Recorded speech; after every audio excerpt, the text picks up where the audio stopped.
Not entirely sure how long this is going to be.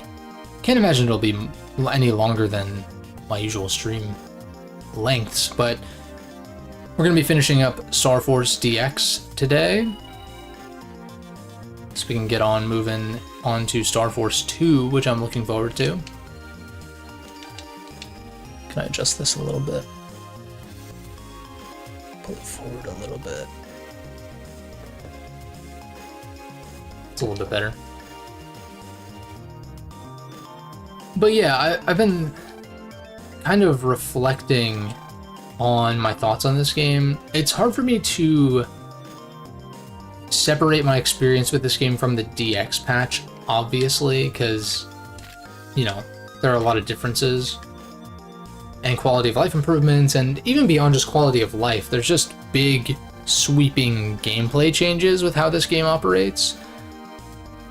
Because I've been kind of doing, like, occasionally I'll do like a practice tier list, or at least like a tier list so far, and think about where I'd place things, think about how I would explain my placements and stuff like that. And I've been going through it, and I was like thinking about where I would place Star Force, and I'm like, it's tricky because it's DX specifically, which is on the tier list template that I'm looking into for when I do my updated Battle Network plus Star Force tier list. Once I'm done playing through all three of these, and it's like, how much do I want to factor in the DX stuff? And, you know, like, it's just tough because it's been so long since I played vanilla Star Force, but at the same time, I know that playing vanilla Star Force would not be as enjoyable as DX. Probably.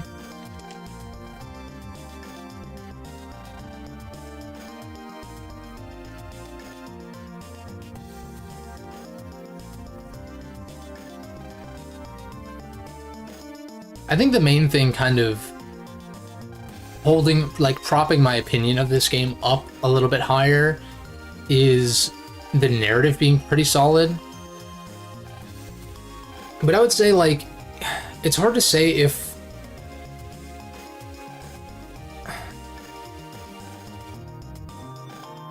Sorry, I'm just trying to read the dialogue. I'll get back to my point in a second.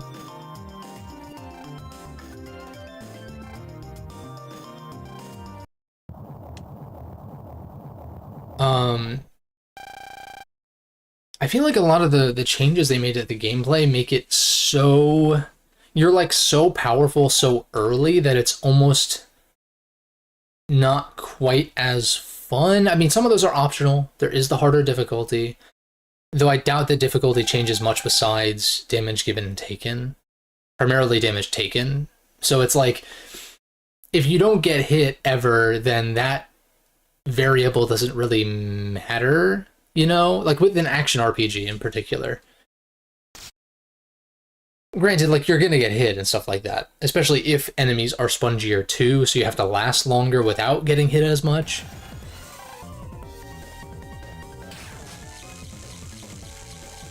Not that I think that I've mastered the gameplay by any means, I definitely haven't. But my point is, like, even as impressive as the DX patch is, it's probably the most impressive improvement patch I've ever seen, honestly. If not, like, definitely one of, if not the most impressive. So hats off to whoever, I should probably learn whoever made this, but, learn the name of whoever worked on this, but, even with all the changes, I'm not, like, super wild about this game, like, gameplay-wise, compared to, like, the better Battle Network games. And I'm kind of hoping Star Force 2 and 3 change my mind on that.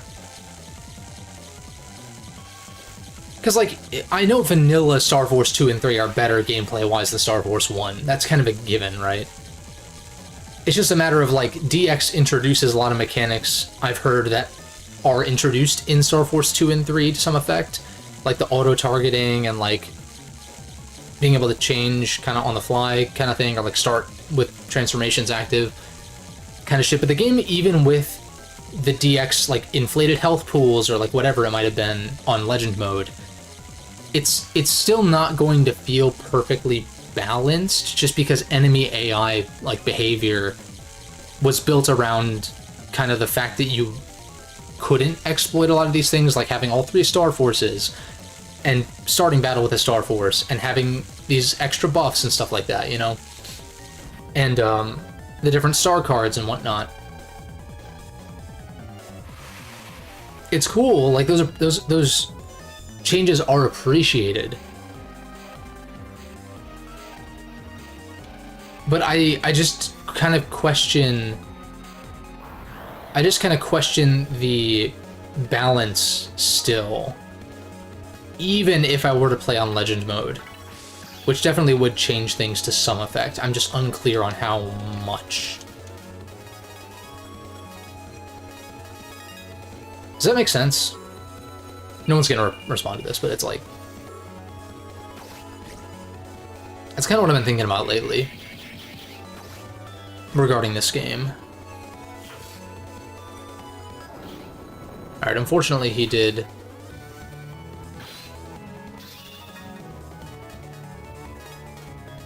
He was not standing on a grass panel when I used that, I don't think. I might as well use this. Oh, because it still has the attack plus 10, that's right.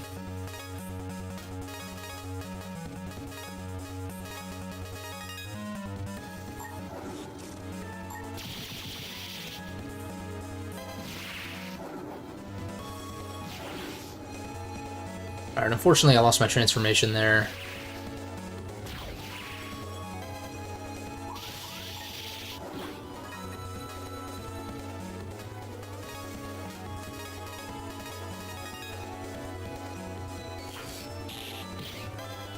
Ah, shit.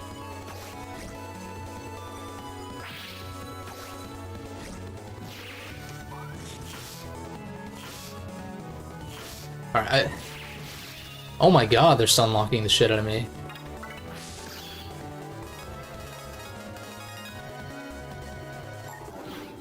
Get fucked. And HP bugged. Get countered, boy.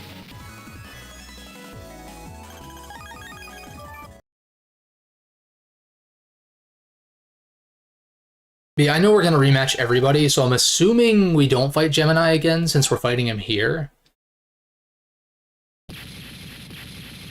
Already. Which is cool, because that's easily the most difficult fight of the bunch.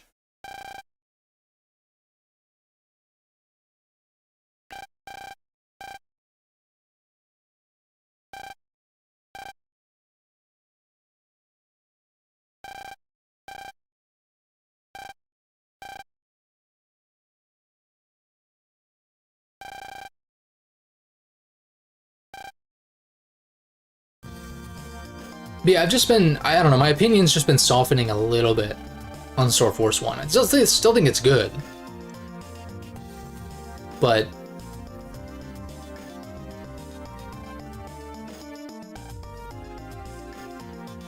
I still prefer Battle Network. And that, I mean, that'll probably always be the case, even if I really love Star Force 3, which I hope I do.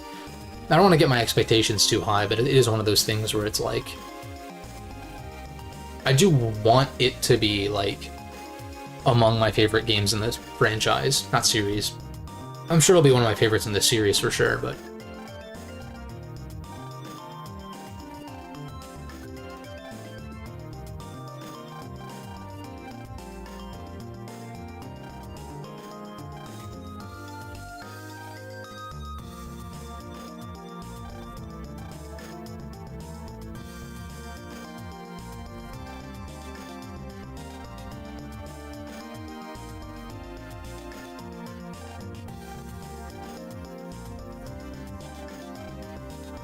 My mustache is, like,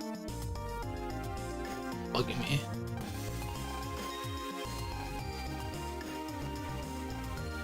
I'm still kind of waiting for the caffeine to kick in. I'm like... I think last time I also did a pretty heavy workout before streaming, and it fucking tires me out so much.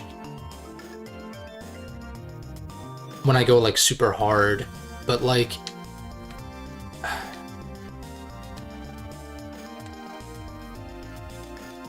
you'll never progress if you don't push yourself, right? But it's also like, shit, maybe I should just do like a really light workout to try to get a little energy instead of like going super ham and then wanting to die.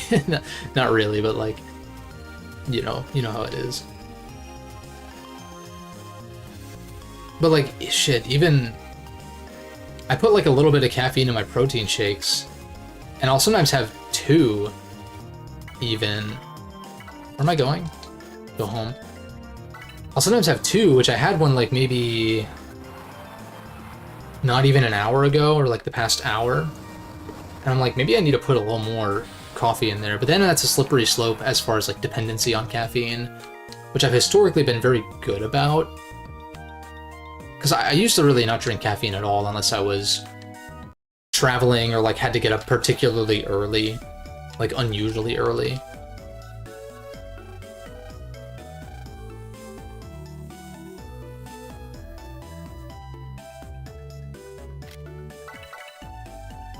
I always do that because I'm so used to saving being the default.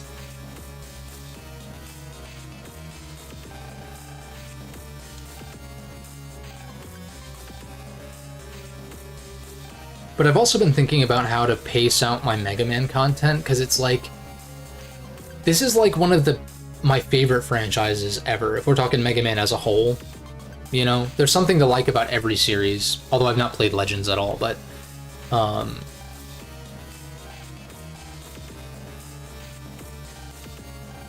want to try to pay attention a little bit. But it's not a particularly active franchise, as we all regrettably know and kind of lament together. Which is part of the point that I made a while back about, if any series besides Classic gets a new game, that's a win for Mega Man fans, regardless of what your favorite series is. I guess if you just, like, for some reason don't like the platformers or don't like the RPG series, then sure, but, like, I don't know, I like both, so.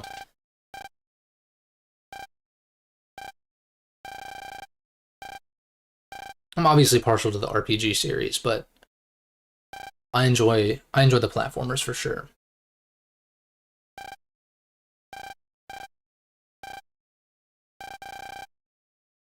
But it's like there's not really much more for me to talk about Mega Man-wise on the channel. Like, I've thought about it. I can do an updated classic tier list when 12 is about to come out. I'm kind of down to do that, maybe. Because I would move some things around. It's not going to change drastically, but I would take a slightly different approach after reflecting on things.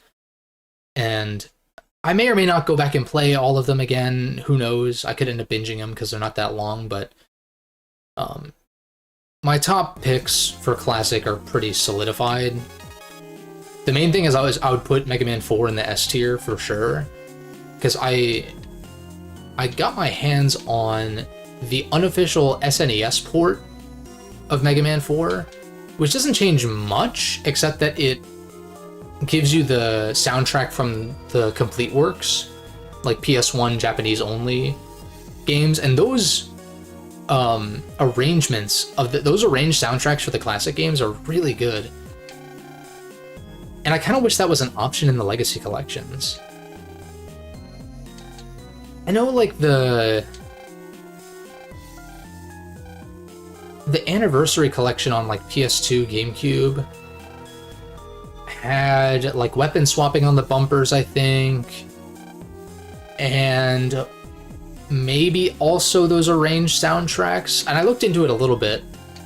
I didn't really dabble much with that version, but the fact that I have my favorite of the NES Mega Man games being 4, playable on SNES with that updated soundtrack, even if the weapon toggle isn't there, is really fucking cool. And then I think that, like, 9 and 10, despite not having... I wonder where you always go. Despite not having, like, the slide and stuff, which I think they definitely could have implemented, even if there wasn't much of a use for it.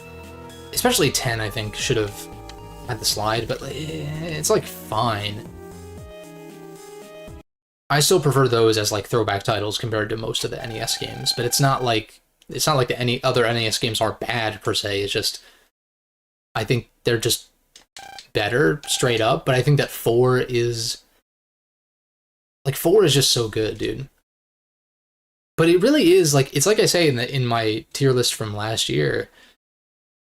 You really like can't go wrong as far as classic rankings go, like what your favorites are, because there's no consensus.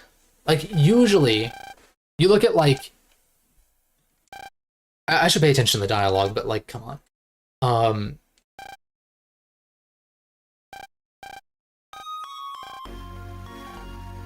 I'll get back to it in a second. That speech was too cool. I can't counter that. That's great. That's good writing. Good writing right here.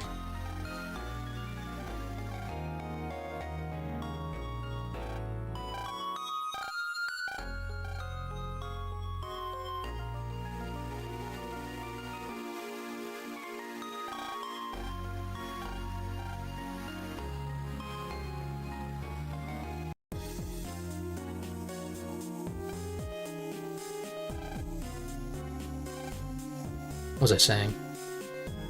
You look at a lot of series, and like, yeah, a lot of long-running series that have very consistent quality, like Mario, for instance.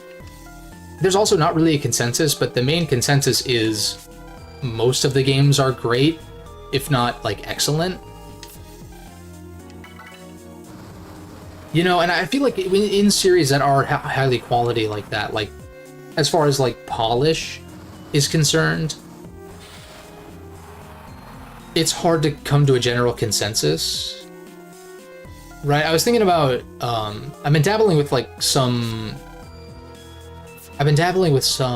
genres, or really just like the action genre from like the PS2 era lately. A little bit of DMC, like Devil May Cry 1, 2, and 3 I kind of jumped into briefly. I'm still not convinced those games are really for me. I do have DMC 5 if I want to like really like take the plunge, I guess. But that's besides the point. My point is, like, if a series like Devil May Cry is like 5 and 3 are considered like kind of the best, and 2 is considered the worst, with the reboot kind of being, you know, like kind of somewhere in the middle, and 1 being something that people respect but maybe hasn't held up that great. 4, I have no idea, but like the general consensus is like 5 and 3 are like the best ones. You know, and what's another example? Zelda is too consistent, so it's like really the lists are going to be all over the place. There's not really a consensus that strongly. Prior to like maybe the Wii U generation, Ocarina of Time was considered like one of the greatest games ever, if not the greatest game ever, but I feel like people's opinions have kind of pulled back on OOT over the past decade. I still think that game's great. I have a big soft spot for it, of course, but I can see where people are coming from when they have criticisms of it sometimes. But the main downside to OOT is like how it looks as an N64 game. If you polish it up, like you play OOT 3D, it's like I don't really see what's wrong with it. Combat's not really supposed to be that complex or anything.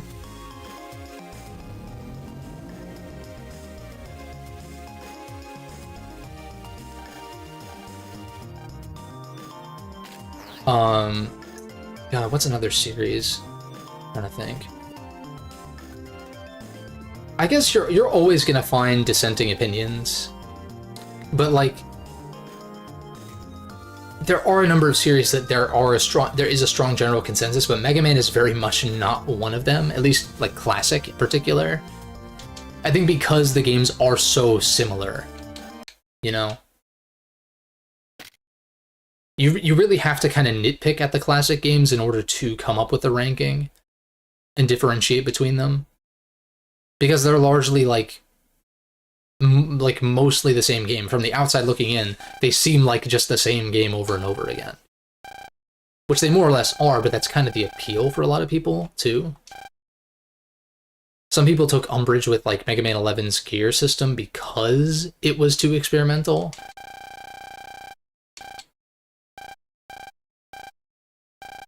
I kind of liked it, but it's one of those gimmicks where like I could take it or leave it if they keep it for 12. I'd kind of like to see Mega Man 12 be a little more ambitious. Like, I liked the art direction for 11, but it did definitely seem like it was made on a lower budget. Just based on the kind of quality of the 3D models, which was, like, fine, but you compare it to, like, you know, a 2D Kirby game, or a Donkey Kong Country Tropical Freeze, or fucking Mario Wonder now. I mean, that's not really fair, because Mario Wonder is, you know, came out 5 years after Mega Man 11, but you get the point, right? It's easy for 2.5D games to look cheap. Nintendo kind of has been pretty good about putting an appropriate budget behind those types of games, which I'm glad about. Because games like the new DKC games, the modern 2.5D Kirby games, New Super Mario Bros. Was more so art direction that's the problem than actual graphical quality, I think. Arbo Edge. I think I was looking for title edges, but I'll take...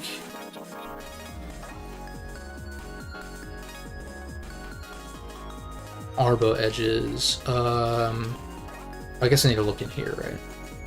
Blazing Edge, title edge, Arbo Edge. Yeah, I mean, like, that's... I would take another title edge, but...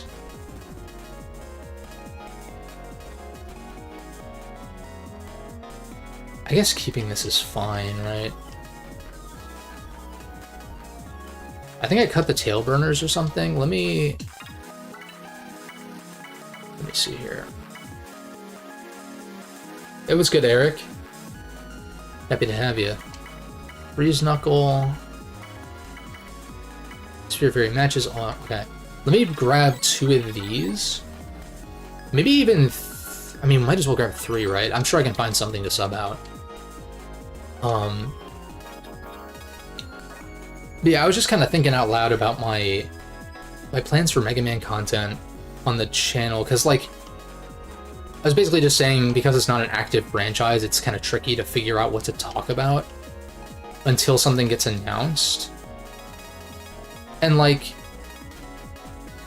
I was kind of hypothesizing, like, okay, I could do a classic tier list redo when Mega Man 12 is inbound, whenever that happens. But, like, yeah, I'm on my way to the... I'm not quite in the space station, but I think I just unlocked the portal to it. I've only been, like, half paying attention to the dialogue, unfortunately. But yeah, like, I could do a Mega Man X tier list, but, like, you know how that's gonna look already. 6 and 7 at the bottom, the first 4 at the top. It's like, what really more can you say, you know? That's one of those where I feel like I fall pretty in line with the general consensus with Mega Man X. It's like 1, 2, 3, and 4 are at the top. I'd probably put Vanilla 4 above Vanilla 3, because 3 has the weird chip stuff and whatever, and the ride armor's not being intuitive, and like 5 is fine. 8 has some interesting ideas, but is also like fine. And then 6 is kind of not very good, and then 7 is terrible. So I don't know if I would do... I don't know that I would do a tier list. I guess I could go back and reevaluate the X games maybe individually. Maybe, but that's also one of those things where it's like, what more can I say that hasn't been said by, like, every other Mega Man YouTuber about the X games? I feel like we just...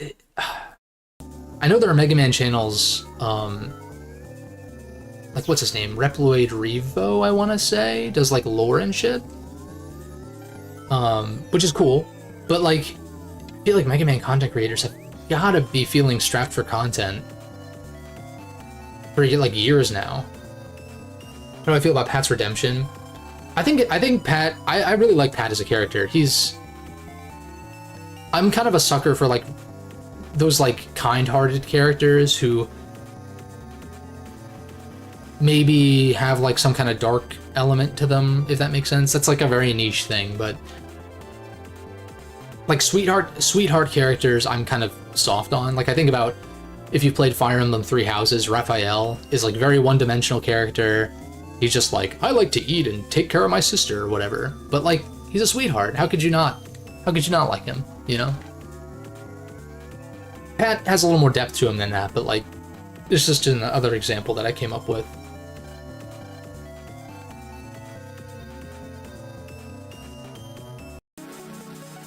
But like, I think I just need to brainstorm a little bit more about my Mega Man plans, like, because I want to pace it out.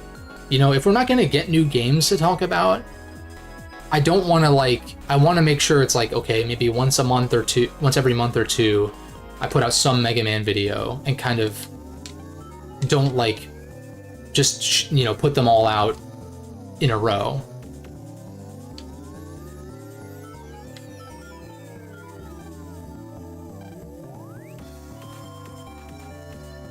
But I do want there to be some consistency. Like being able to expect a Mega Man video every so often. It's just like, there's so little to talk about. I feel like I could play the Legends games, but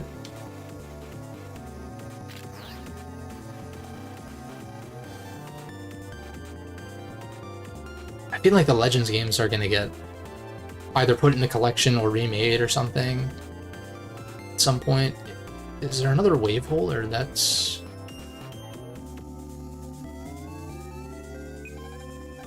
That's it.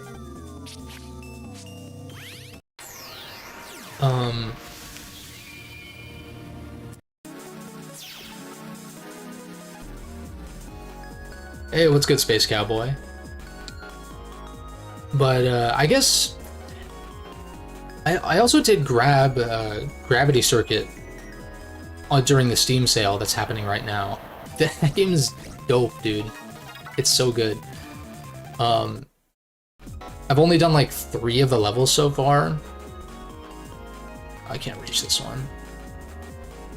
So I have no choice but to pulse out, so there must be something I'm missing, right? Yeah, Gravity Circuit's dope. And it got me thinking, like, would Capcom... I mean, Capcom has the resources compared to these indie studios, but it's like, do we really need Capcom to put out Mega Man platformers? Because the indie space has been kind of dominating that niche for so long. Use that card. Oh, wait a second. I always forget about these guys.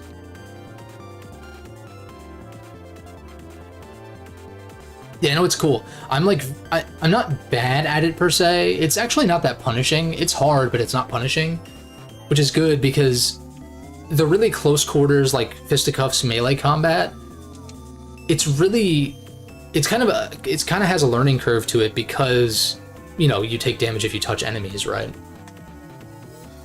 Discussion videos about ideas for new Mega Man games. Yeah, I think speculation is kind of all we really can do. Wait, it's the frequency, isn't it? It's gotta be, is it what it says over here? 8413?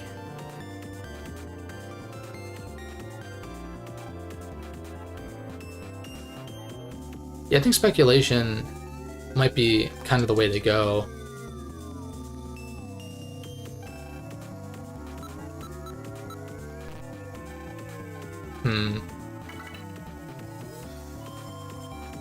What does it say when I activate this? Red frequency, okay. So there's something else I can interact with. There's some tech to navigate through not getting hit. No, for sure. And like, I'm still getting used to how the grappling hook works too. But it's cool because like, I don't mind there being a little bit of a higher skill floor because I can tell the skill ceiling is going to be insane. And I'm like really digging the level design and a lot about it. Like, it's basically like it reminds me of the later Mega Man X games with like rescuing people in the levels and stuff like that, but it's like actually good compared to like an X5 or X6 that's like, you know, X5 is fine, it's okay. There's actually an improvement patch for X5 that was pretty curious. It cuts like a lot of the Alia dialogue and changes some other stuff, like if you have all the parts, it guarantees that the laser fires and stuff like that. 2183.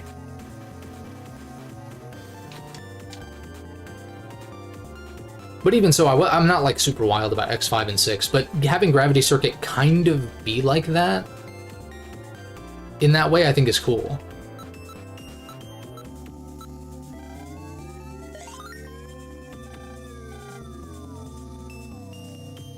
And I don't know if I'm going to do like an individual video on it. I kind of need to figure out what my plan is with that, because, I mean, I guess with... I tend to like to have a little bit of downtime with new releases before I talk about them, because I feel like I tend to be softer on new releases than when I have time to reflect, or if a game's been out for a while just in general. Like with Sea of Stars, for instance, where I've kind of softened on Sea of Stars quite a bit. In some ways, I've kind of like... I do respect some of the decisions they made gameplay-wise in that game, but a lot of my criticisms have kind of been amplified. I could do a first impressions. I did think about, like, what about a YouTube short or something like that? Could be kind of cool, because I want to experiment more with those. I don't feel like I've only done, like... I've made a couple of YouTube shorts that I haven't published, but I haven't really hit my stride with that format. So I think just doing more and like different kinds of YouTube shorts will be good.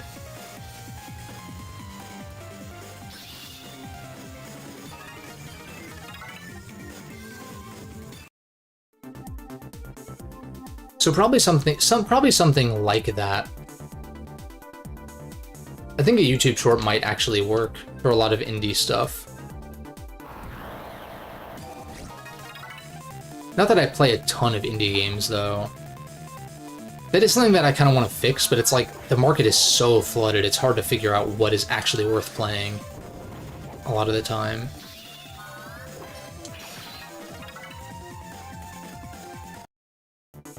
But like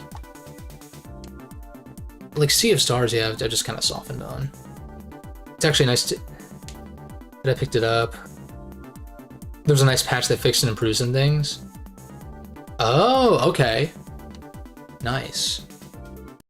Was it just like kind of fine-tuning stuff, or was there any major issues? I guess I can look into it, but I mean, yeah, the game's dope. I dig it. I like the premise a lot too, where like it's your former comrades that you're tracking down and hunting, and there's kind of like, even though you don't really know much about these characters, there is like a bittersweetness to it, just because of how it's presented.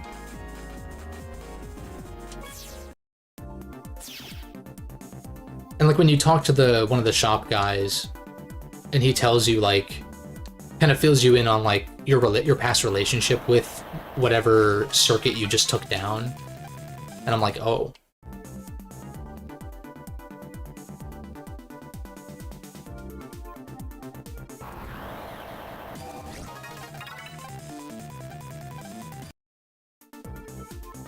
But there's a lot to it. I dig the customization aspect of it. Like I'm saying, it reminds me of like the later X games that are a little bit like they kind of have deeper systems sort of with customization, but like the level design and narrative stuff is just not there really.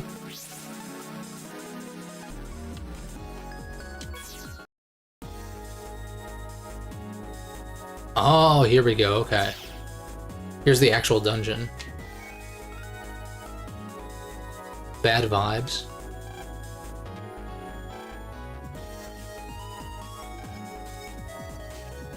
But in addition to Gravity Circuit, I've been kind of messing around with like some older action games. Like I got the Devil May Cry HD collection. I did refund it just because I'm not really sure that those are my jam.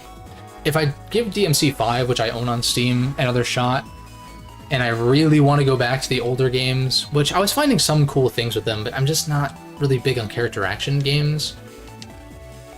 I kind of prefer something a little bit more either RPG-centric or hack and slash. You know what game I played a little bit, not even an hour of, was the Onimusha remaster. And that game's kind of dope. I'd like totally missed Onimusha, and I didn't really know anything about it, and I saw the remaster was on sale for like $10, and I was, or not even, it was like $7.99. I was like, okay, fuck it. And then I start playing it, and I'm like, oh, wait a second, this is like kind of sick. It sort of reminds me of the Ninja Gaiden games from that generation as well. Except it doesn't seem like it's as hard as the Ninja Gaiden games, because those games are fucking hard. Can I fit this? No. But I did play, like, I think it was maybe earlier this year or last year, I played a good bit of the Ninja Gaiden Master Collection, particularly the first 2 games. It's just like the first game was too hard for me after a certain point, and then the second game, I don't remember why I dropped it particularly. I think I just kind of fell off. But I was digging it. This is obviously better than the plasma gun, so it's not even worth making room for it, I feel like. But I like having the synergy. That's fine for now. Yeah, Onimusha is cool. I'll have to see if I fall off of it like I did with the Ninja Gaiden games, but I'm digging it.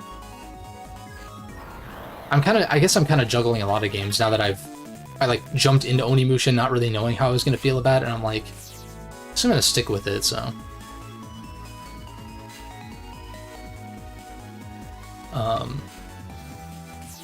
What else? Gravity Circuit, Onimusha. Oh, I'm like 5 hours into Super Mario RPG, and I feel like I'm almost at the end already. Like, that's what it seems like, which is kind of crazy. And makes me wonder if it's actually worth full price or not. Quality-wise, it definitely is. Like, Mario RPG is probably not going to get a video. I'll probably mention that I played it whenever I talk about, like, if I talk about one of the Paper Mario games or something, which I'm going to play after. But, Mario RPG is good. It just seems like it's short. Because I already have 5 out of the 7 stars. You know, because originally it's called Mario RPG Legend of the 7 Stars. I have 5 out of the 7, and maybe there's more to it than just getting the 7 stars and doing a final dungeon, but I'm only 5 hours in. So, like, I just don't know if it's worth full price from just a playtime angle.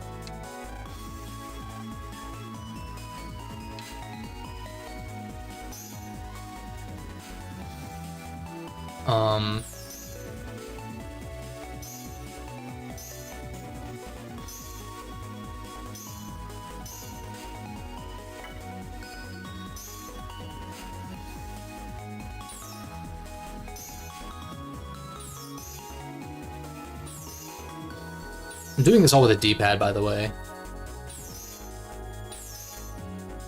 Oops. Which is really sick. That's gotta be it, right? But I like it so far. The writing is... Oh, whoops, I accidentally pressed it again. The writing is really good. Like, it's genuinely funny. It's very lighthearted. And it had me thinking about Sea of Stars just being so lacking in the writing department, because Mario RPG is undoubtedly one of the games that Sea of Stars took inspiration from. Is it this? Where it's like, it's, you know, Sea of Stars was trying to be this kind of easy breezy, very lighthearted game, but it actually kind of wasn't. Like, it kind of tried to be heavier than it could sustain with the quality of the writing, or lack of quality of the writing, in my opinion. Whereas Mario RPG, genuinely good writing, very lighthearted, very cute. Like the animation work and all that is like, it's just like a really like positive, like bright, cheery kind of game, which after playing Nocturne is actually very appreciated. Did I try this way already? I think I did. Is there any indicator for like what this should look like?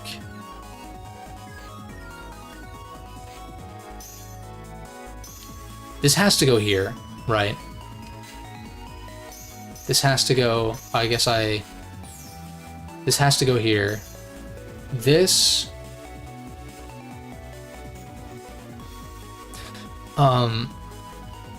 sorry, I keep getting distracted. Mario RPG mechanically, I think is pretty cool.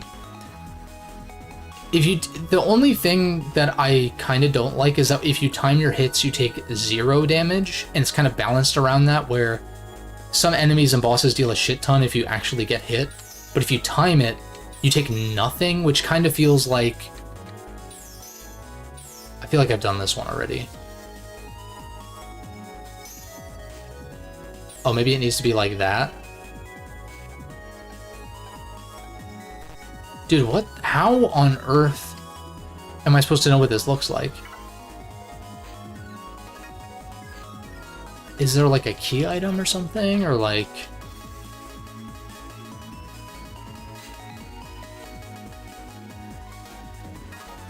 where's my phone? But I like the timed hit angle. It'll show like an exclamation point for like... I don't know. After a certain point, once you do it a number of times correctly, it stops giving you that prompt, which is kind of cool.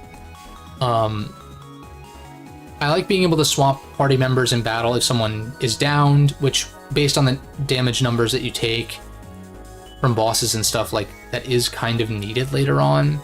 The triple moves are really cool, where you build up a meter, and, like, as you land more timed hits, you get, like, different buffs. Like, you get, like, a defense buff after, like, 2 or 3, and then like every multiple of like 5 or 10 or whatever, it gives you additional buffs to your attack or defense or whatever it is, or just filling up that gauge for the super move. And the super moves are cool, really well animated. Cutscenes are like gorgeous. The only weird thing is that there's no voice acting, even in the cutscenes. That's a little bit off-putting. Let me look this up real quick. Mega Man Star Force Constellations. I just need an image.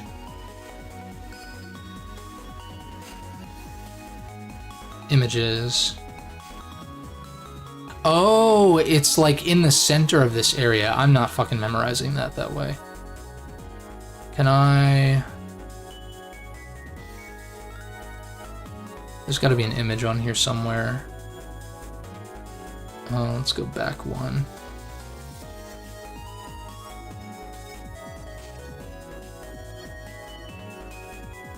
Scrolling, looking for it.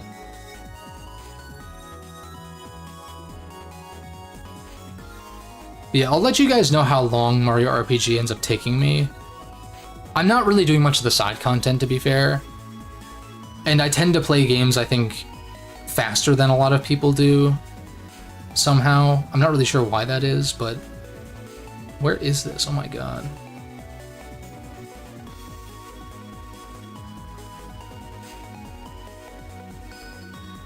Okay. I've got the image here. I just don't care about doing this legit. Oh, I see. It's like this. It's like that, fucking... It's that, like, shrugging emote, almost.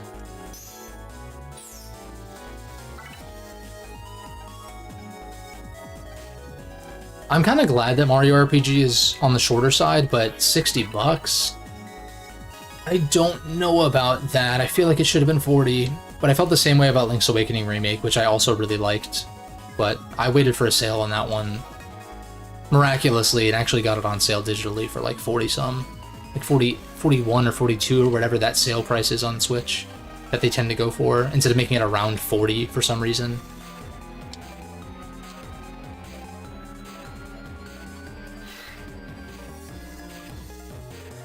It's good though. I'm pretty impressed by it though. Generally. I think it's better than Sea of Stars, for sure. If only because the writing is just better. There's some mechanical things that I liked in Sea of Stars, like doing regular attacks, regaining you MP. I think was a really cool thing that I kind of miss in Mario RPG.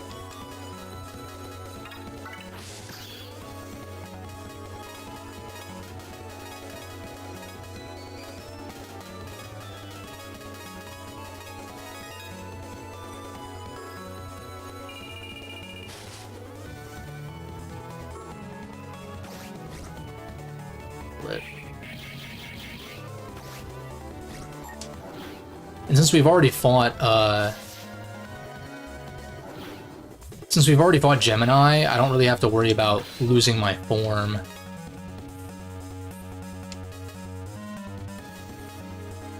Oh wait, we should star power this.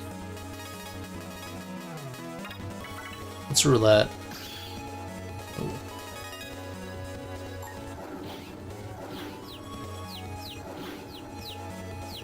I don't know what Ophiuka does, so I'm just gonna see. Interesting. I don't like that if you're in this... Why would they design it like that? If you're in the center, it just chooses one, I guess. Maybe it always chooses left, but...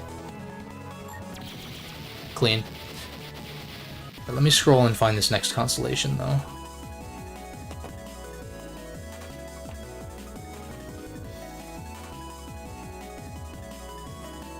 Where is it?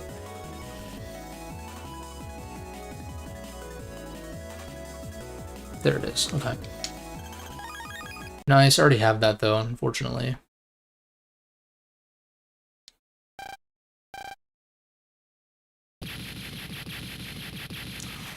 There's another game that I'm like juggling so many games at the same time. Oh yeah, Thracia 776, duh. Which I'm really liking so far. Maybe I'm not at the point that people fall off of that game or something, but like I'm not really finding it to be that hard compared to what people are saying about Thracia. Like, I think it was the old translation made some things tricky. Like, there's an escape map that I just did, like, the other night, where, like on the escape, on the escape maps in Thracia, Leaf has to leave last, otherwise anyone who hasn't escaped you lose. And in the new translation that I'm using, like the newer one, they clearly state that, but I think in the older translation it was, like, confusing. How do I feel about Zack's role? Yeah, I think Zack is, like, kind of that character that's pretty underwhelming.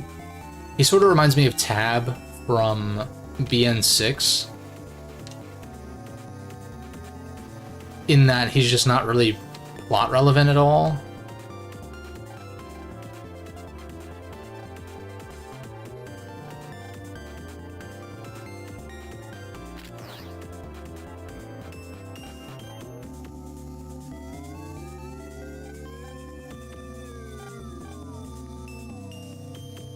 What the fuck?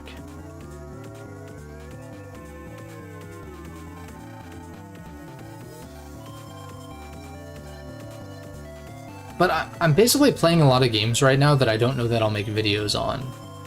I think a Gravity Circuit short might be the way to go, like I was saying. But like, unless Onimusha really blows me away, then probably not. I kind of went in with the expectation that I wasn't going to do a video. Which I do sometimes. I'll play through games and not make a video on them. I think that's kind of healthy to do sometimes too. But I need to kind of get creative these next couple weeks because I don't really have anything major. I don't have like a major game to talk about.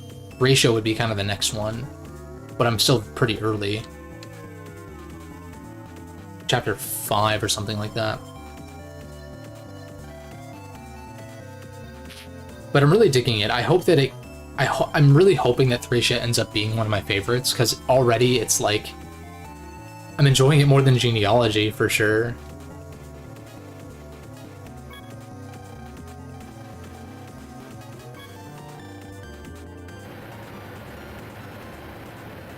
But I think it's because Thracia is a little bit more traditional compared to Genealogy. And in some ways, Thracia is both traditional but also experimental. It's kind of cool. But it doesn't really feel dated, like, at all. If you play the GBA games, I mean, it's pretty much plays like the GBA games, just with some distinct mechanics. Yeah, there's the wave hole. But I don't want to talk about it too much on stream, because not that a lot of people watch my streams, but it's like, I want to save a lot of it for when I make the video eventually.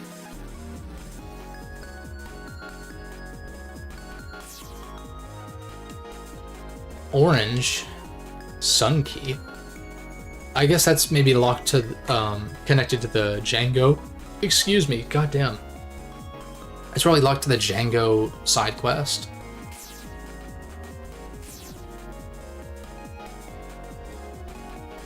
Screenshots of the patch notes. Okay, sick. I'll check it out. Appreciate you. I need to check out that video you sent me too. I've just been like kind of distracted with like the holiday and all that.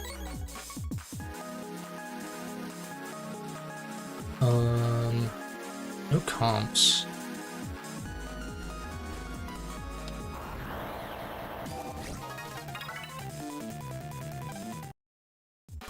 So yeah, I'm gonna have to get a little creative as far as my upcoming vids. Like, I think the BN7 follow-up is gonna be soonish, for sure.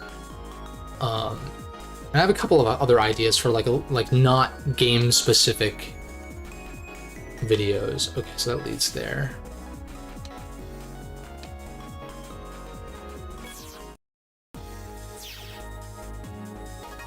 I'll make sure I save.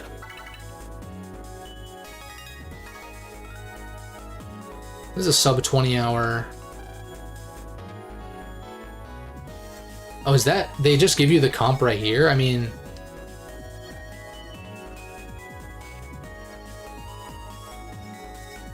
Oviko always goes left if initiated from the center? Okay, sick.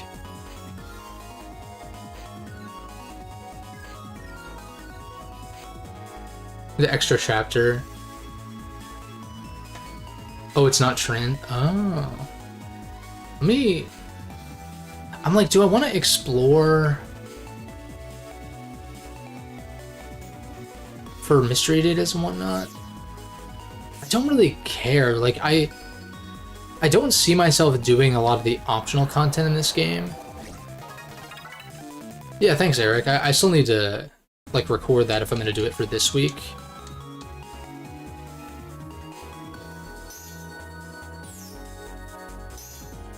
But that shouldn't be too hard to throw together, which is kind of what I need right now while I buy time to, until I finish a game that I want to talk about in a video, specifically.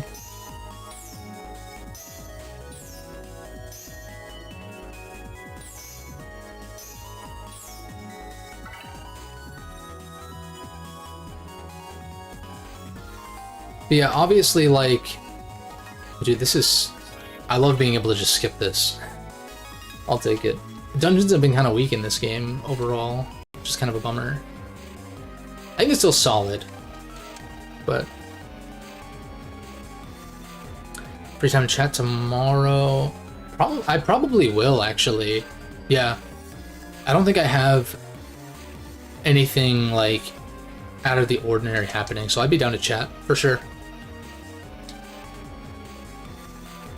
Open the door. Okay. Gotta fight Taurus, which I can't imagine is going to be that tough. It also helps that I've fought these guys' EX forms already.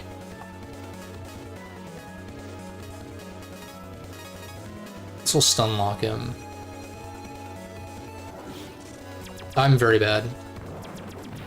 Well.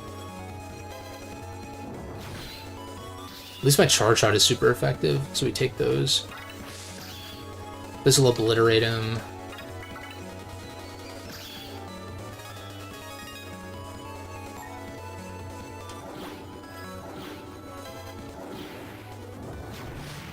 Oh.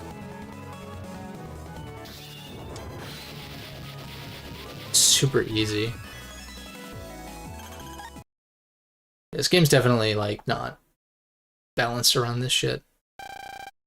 I was saying earlier, like, even in Legend mode, if just damage multipliers were changed, I can't imagine it would be much different. Like, you just have such access to such powerful shit in this improvement patch, which I think is generally, like, really good, obviously, but...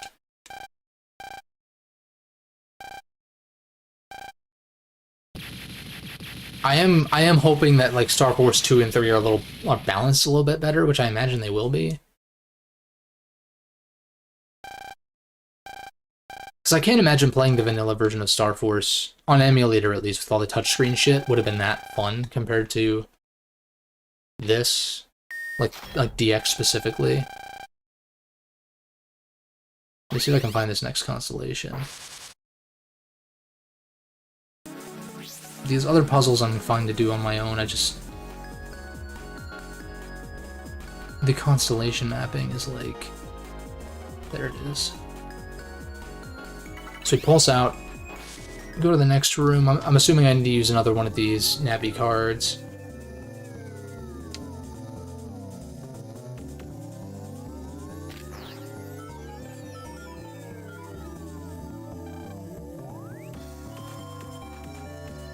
Okay, I need to interact with the door.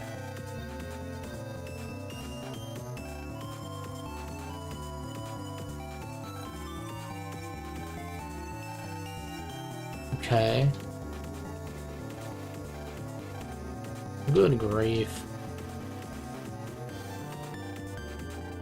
Oh, I need, you.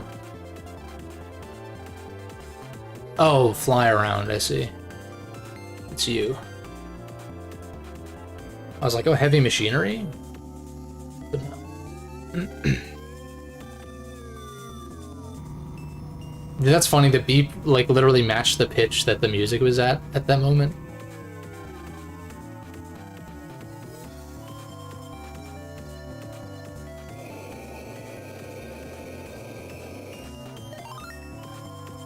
Two more spots.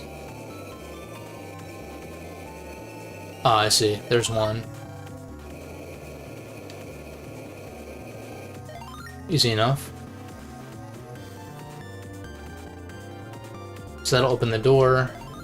The note just rips in half, I guess. Or evaporates.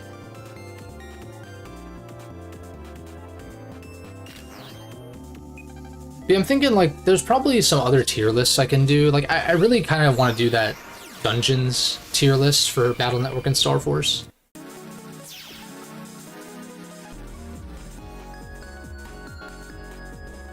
I'm trying to think of, like, other categories I could do, but I'm like... I don't know, like I could do, like, music and stuff like that, I guess, but I don't know how well that would actually translate to a tier list, if that makes sense. I'd initially wanted to do, like, Navi designs, but I don't know. Patch is definitely geared for post-game content. That makes sense.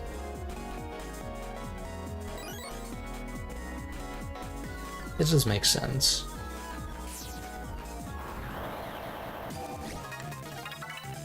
I'm just, for whatever reason, I'm not, like, super jazzed about doing post-game stuff in this game. But I think it's mostly because I just want to move on to the next ones. And then kind of similar to, like, with Battle Network, maybe we'll double back. Like I want to do with BN 2 and 3. Once we hit 1,000 subs. And or, like, 5 members or whatever I said. Yeah, I think that's a fair thing. I think those are achievable. One or the other. Ideally both, but... Holy panel. Oh yeah, I was, like, researching version differences a bit. See some DX post-game boss fights and they're outrageous. Kinda down, though. Maybe later. Maybe at a later date. I'd consider coming back for it.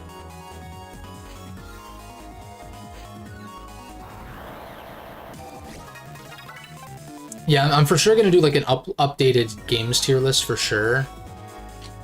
I'm just thinking about, like, other... Because, like, dude, I keep saying it. Mega Man content, it's like... There's nothing to fucking talk about that's current. you know, which is fine by me. I mean, I talk about old games all the time, but how many times can you talk about the same games? You know, like, I think an updated classic tier list makes sense when it's time. The updated Battle Network, but start tier list, but adding Star Force, and then I could do pretty much whatever from there. I don't know, and like for whatever reason, I don't really feel a draw to replay the Zero games. I feel like I've kind of talked about it on stream before, where like I don't think the level design is like that notable in the Zero games. It's more so like the core gameplay.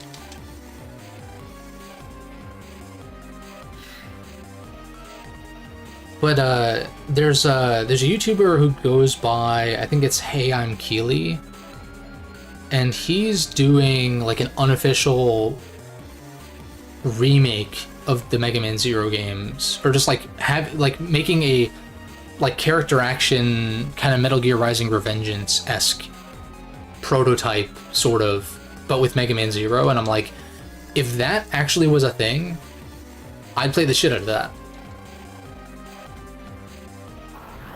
And like that's kind of what I want out of Mega Man Zero in retrospect. I'm like, they're good platformers, I suppose, but it's like, I don't know. There's something about them that just like don't wow me, I guess, in that way.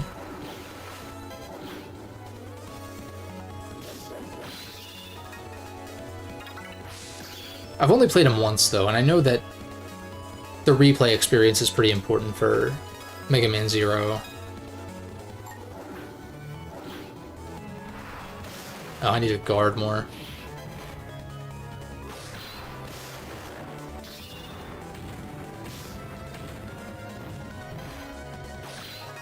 Not used to seeing these attacks. Not that it matters. Yeah, and I guess I could do like all of the above as far as the tier lists. I just need to pace them out. Like that's the kind of content that I would make. He's making some really impressive progress. I'm like, can Capcom like actually hire him so that way this can be an official thing? Because I would play the shit out of that. But like, whether or not it gets shut down, it's like it's such an ambitious project that like you kind of, I feel like, would need Capcom's resources to make something like that. But hopefully it catches the eye of someone at Capcom and they're like, we could retell the Mega Man Zero story, but in a format that is more fun to play. Not that the Zero games aren't fun to play, but it's like, it's just the X games again, kind of, but like with, I don't know. I know there's crazy shit you can do in the Zero games. I'm not trying to diminish that, but like, I think I would kind of rather play something like that in a 3D format, like what Hey I'm Keely is working on.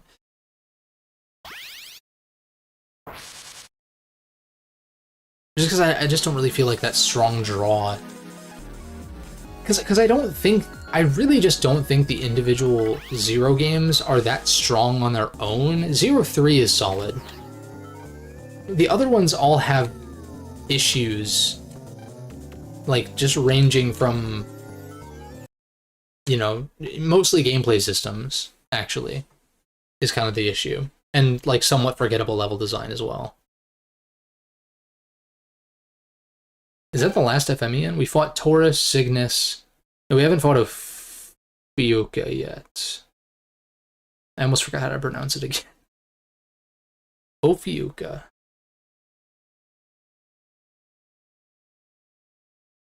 Let's find that constellation on this guide.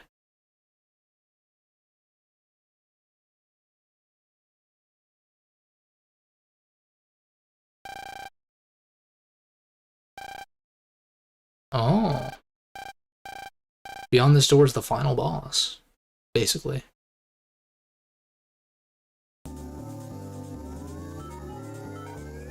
Yeah, whereas like ZX I would consider playing again. I think there's a hard mode. Isn't there a hard mode in ZX and ZX Advent? I'd go back and play that, probably. Maybe. But at the same time, I'd kind of just rather get a new one. Miss the elemental chips in 04. Yeah, like... 04 was... There's so much about 04 that I really like better than 3, but, like... There's also... It's like 2 steps forward, one step back, where it's like... I guess it's...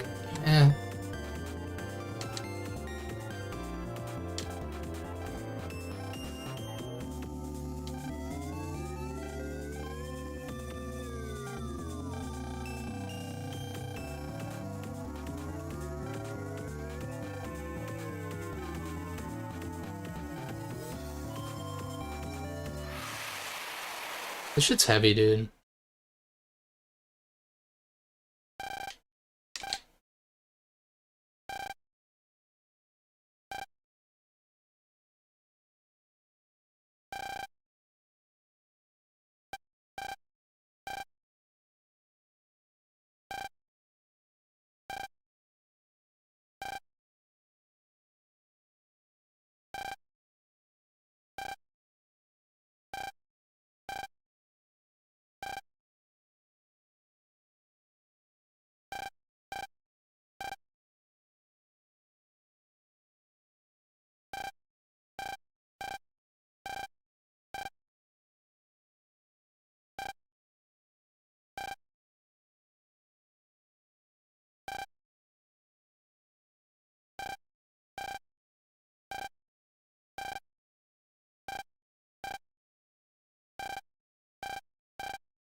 Hmm.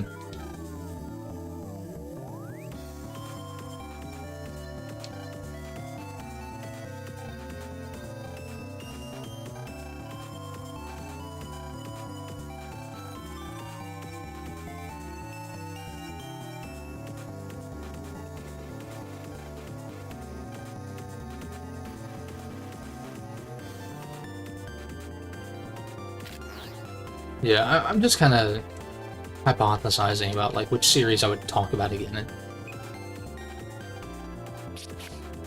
And Zero, I just don't think is one of them. Even if there are things that I like about them. If I do play them again, then yeah, sure, I'll talk about them. But I don't know when that's gonna be.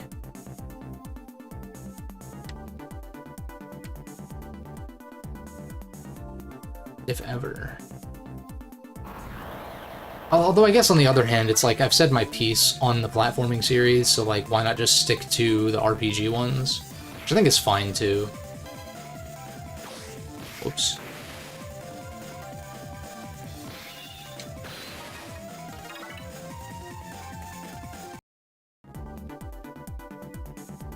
Why am I in this comp?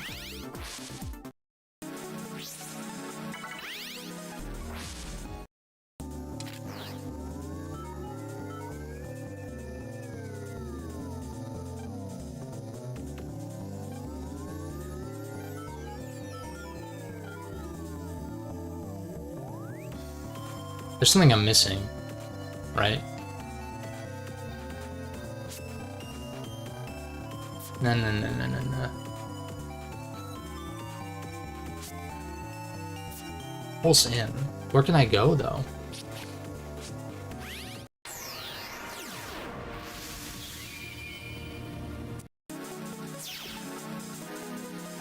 Oh, duh. I always forget about these.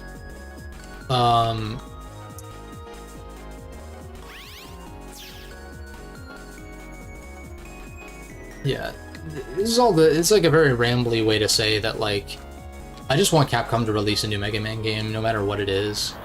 We know Mega Man 12 is very likely. Like, come on, man, can you do anything besides classic? Please?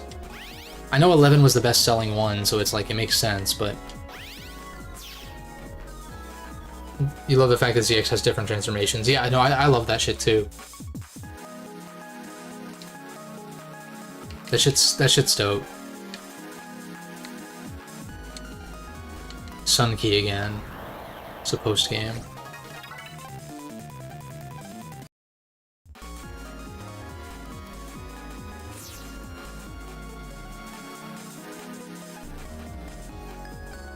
What would be even more sick if we had a ZX game where you could change forms even more on the fly. Like, let's say, how would you do it? Like, even just swapping with bumpers or something like that, or if you were to control it with the control stick, you could have the D-pad mapped to the different transformations or something. I think that would be super dope. I think what they have in ZX is really solid. I don't have many problems with it. Advent is where it gets ridiculous, where it's like, did we really need to transform into the fucking fish boss? Like, really? Could we not have just gotten Leviathan earlier for that purpose?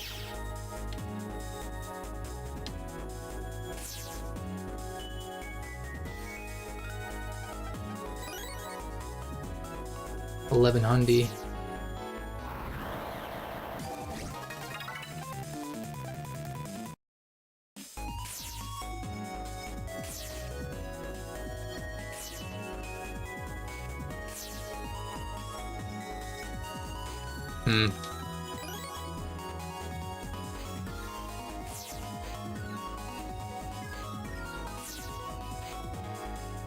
Okay, this seems like the right way.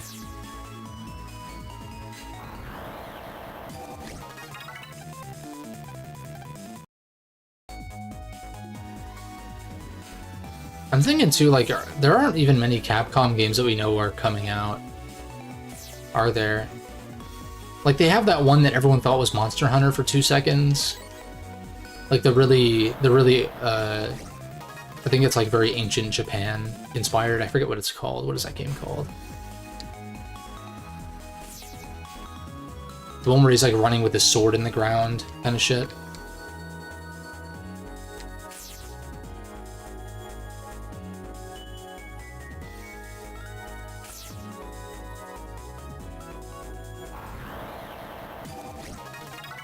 But beyond that, like, I was speaking about Devil May Cry earlier. We gotta be getting a DMC 6 sooner than later, no? Like, DMC 5 was what, 2019?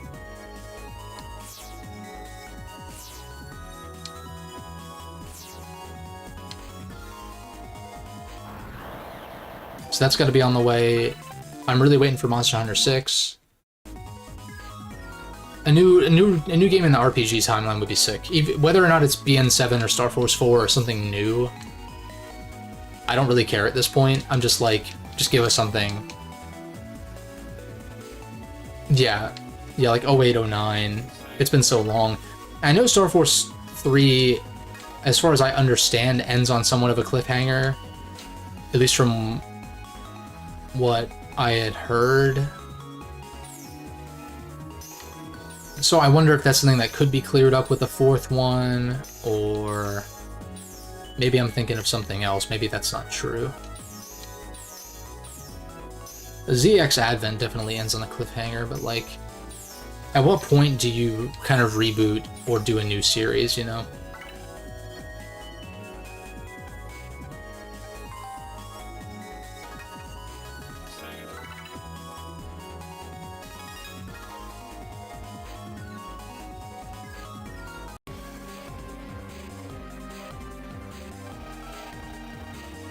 But I do think that is more likely than like a straight up Battle Network 7, but you get the sentiment, right? From like the video that I did. It's not like I couldn't be like, my ideal new Mega Man RPG. Like, that just sounds too ambiguous, you know? BN7, that's like, boom, snappy, gets you in.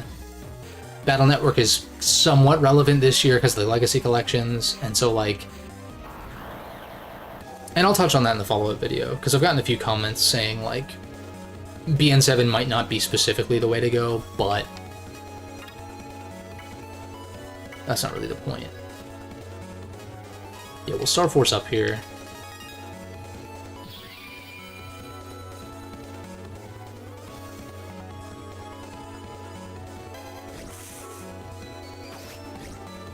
Clean. Oh, I didn't... I forgot that there's no auto lock-on for the other Star Forces.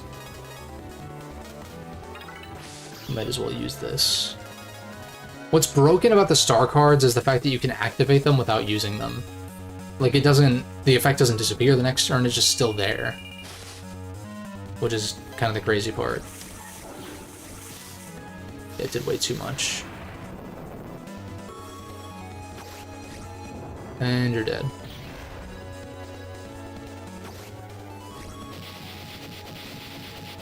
And it's kind of the same thing with, like, Mega Man X. It's like, can they do an X9 at this point? Like, what? I'd be down to see it, but it's like... The X series didn't exactly end on a high note. Like, 8 was definitely a far cry from the depths of, like, 6 and 7, but, like, it's not, like, amazing or anything. In my opinion, at least, but... I think they could build on the foundation of that, and I'd be down to go back to, like, X and Zero and Axel and stuff, but, like, I don't know, I feel like the way to go would just be, like, creating a new series that plays more like X/Zero or ZX or, like, whatever. Because, like, ZX... Like, a Zero, like, they're not going to make another Mega Man Zero game unless it is something like that remake idea. That I think would be super sick. But ZX, it's like, yeah, they could do a ZX3. But, like, if you think about ZX and you think about, like, Mega Man X8, where, like, X8, you're swapping characters on the fly, kind of like how you're swapping forms in ZX3, so it's like, you can just kind of do a spiritual successor to both. It's just a matter of, like, people are so attached to, like, X specifically as a character, that if it's not X, I feel like people would be upset.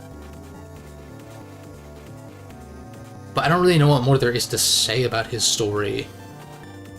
Because honestly, I don't really give a shit about the Mega Man X story past, like... Well, really, I just don't really give a shit about it much to begin with, but past X4, I'm just like, I don't know.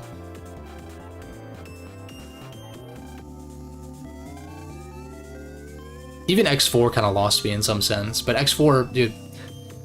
I was thinking about bringing up the topic of Mega Man soundtracks, or just video game soundtracks in general, dude. X4's soundtrack is so fucking good.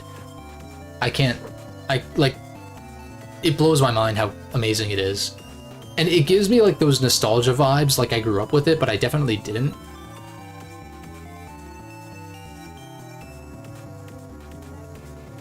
If the new game ended up being Command Mission 2? I'd be interested. I don't think Command Mission is, like, that great, but I think the idea is cool. So if they could do a new... Dude... So, Nakey Jakey, popular YouTuber, hopefully you've seen his videos, he makes good stuff. Doesn't upload super frequently, but every time he does, it's, like, really good shit. Did videos back at the beginning of his channel called Games That Should Bang, and it was like, what if this series and this series had a baby? And I thought about it, and I'm like, but I'd like to make videos like that, but every now and then, but more so like, what if Atlas made a Mega Man RPG? A re-release of Command Mission would be cool. It has some cool ideas. Yeah, like the concept is cool. It didn't really, like, click with me, though, particularly narratively. I just wasn't really feeling it. I'm gonna save. But conceptually, I think it's cool. I like the way that the sub-tanks work in that game, where, like, you fill up the sub-tank, like, gradually as you, like, do shit or collect stuff or, like, whatever, or just do combat. I forget how it works specifically, but you fill that up, and then you can spend, like, a certain percentage of your sub-tank to either heal an individual or the whole party. But, like, the exchange rate is not always favorable. It's like, okay, if only 2 of my guys are hurt, do I want to individually heal them, or do I want to do a group heal? Which might cost a little bit more than doing the 2 individual, right? That was the mechanic that stuck out to me most. But, dude, like, imagine if Atlas made a Mega Man RPG. I'd lose my fucking mind. That should be great. Same thing with like, I was thinking like network transmission. I don't think it plays well. Like Mega Man is a series known for platformers, and it's not a tight platformer, and it's kind of unfortunate because the concept is so cool.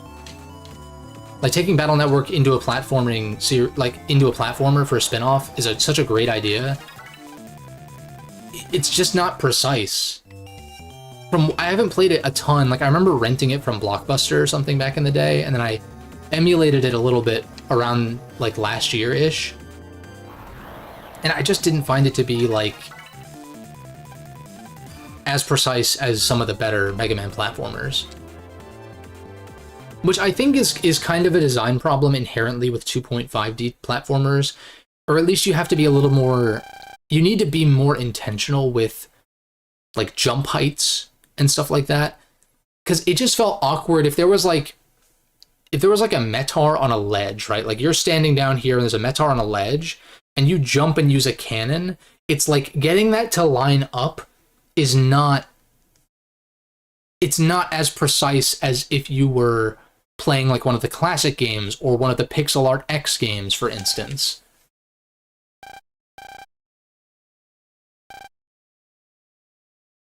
But I was thinking about like the liberation missions in BN5. I was like, what if Intelligent Systems made a Mega Man tactical RPG? Like, I want shit like that, where like these publishers license out their franchises to other studios that do other genres. But then again, we got like God, what the fuck is it called? Tokyo Mirage Sessions that cross over between SMT and Fire Emblem, and that was totally not what people expected. Could split the X series into different timelines. Yeah, I kind of think some kind of reboot or something might be better. And just leave the mess that is the later X games, just leave them be. I wouldn't even... Mostly because I don't know much about the story in those games, I don't really give a shit. But it's like, I would just leave those be. And not even bother trying to, like worry about that shit.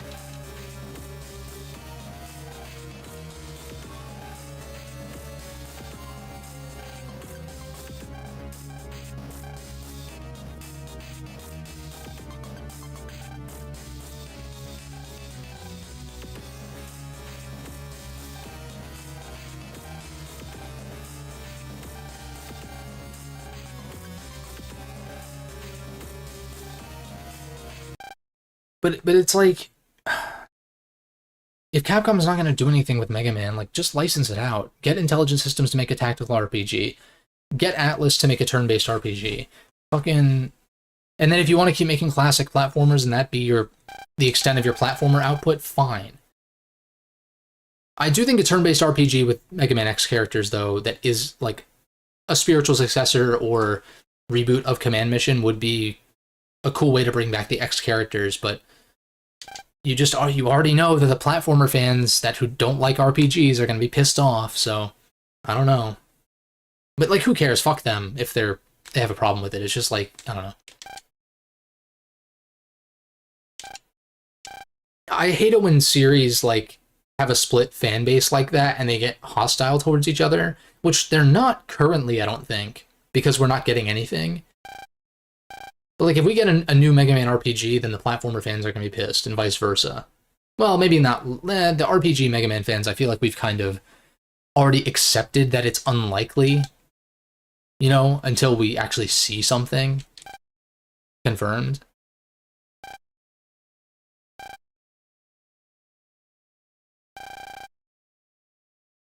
RPG timeline. Oh. Were you going to suggest a remake of Battle Network? Because I've thought about that too, but I'm like, I don't really want that. Like, I don't really think... It's less so that I think the Battle Network games don't need a remake per se, because like, yeah, there are certain ones that could benefit from a remake, I suppose. But like, I would just rather get a new game at that point. It's been so long.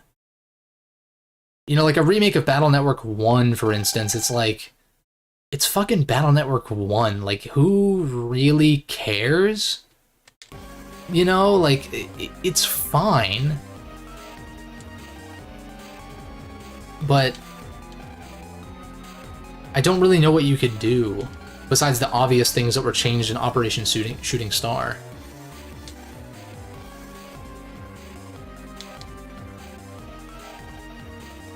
I guess if it were to be like extremely ambitious, kind of like I pitch in the BN7 video, then I guess, like, sure, but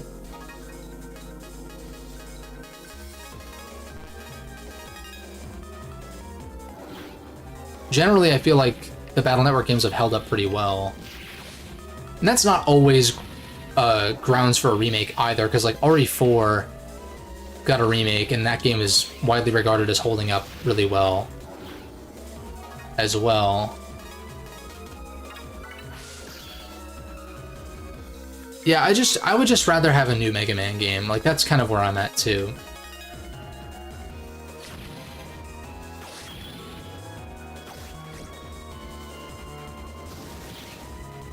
The only games I would want remade, like, because the thing is, if you remake Battle Network 1, that's a slippery slope where it's like, alright, so they start remaking all of them? Or, like, I guess we got, like, Mega Man Powered Up was a Mega Man 1 remake, and, like, Maverick Hunter X was a similar deal. They only remade the first of those series, right? Yeah, I agree. A sequel series, like, that's the most logical sense, is a sequel series with patch. Makes the most sense. Maybe unpopular opinion, I think Mega Man Jr. is just, like, kind of a stupid name for his Navi. I know that's, like, the official thing or whatever, I think.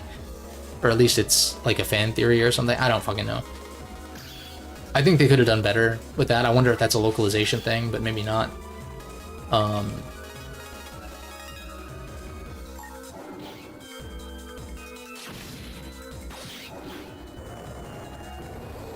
Huh? Oh, he's transforming. Transformers. More than meets your thighs.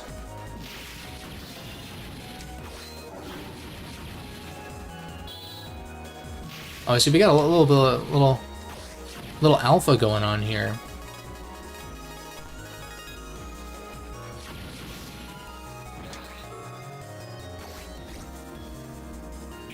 Wait, can you not guard against this because it's a melee attack?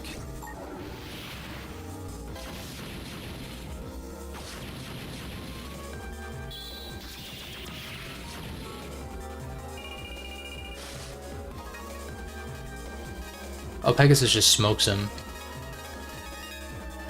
Probably. Hopefully it still lands.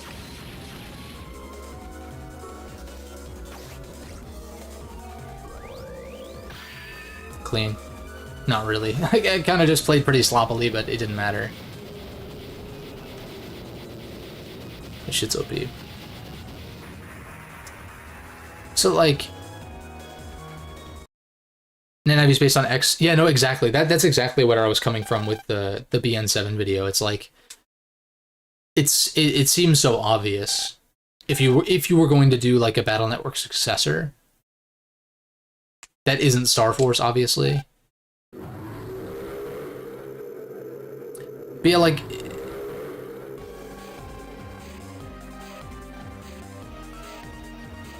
Oh, you meant, it wasn't... The Andromeda fight, I don't know. My I'm so cracked. Like, not I'm so cracked, but like, my folder is so cracked that it's like... What was gonna happen, really? Hey, thanks, David Gamer. X sounds better for Mega Man Jr. Yeah, totally. Totally.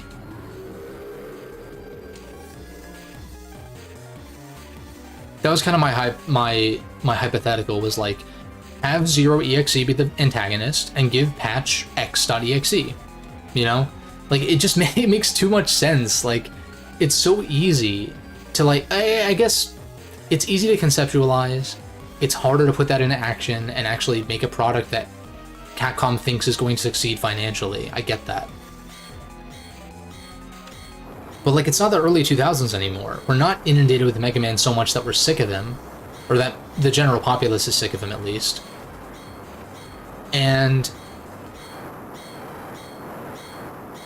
also, like, Capcom's reputation has really come around in recent years because they've been killing it with their other series, except for the one that made them, essentially.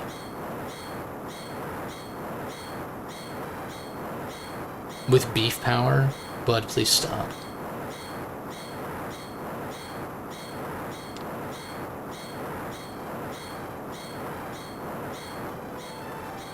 Literal power of friendship.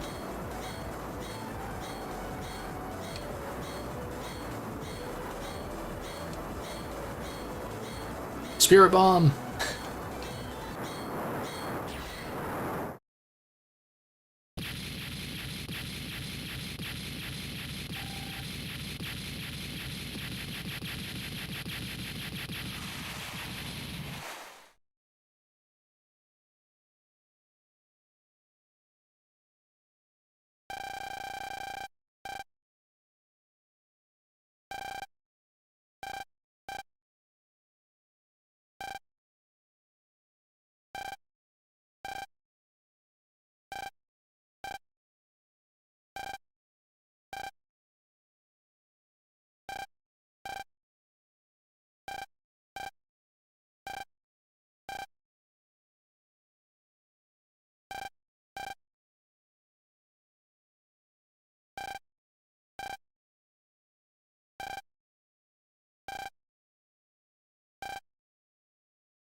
It's very Battle Network 2.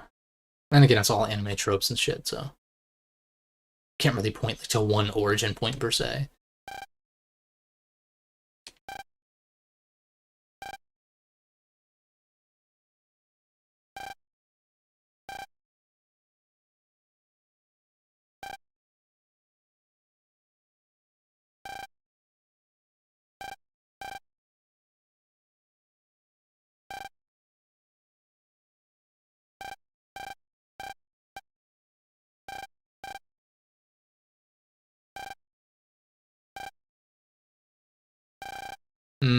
Very talk no jutsu here.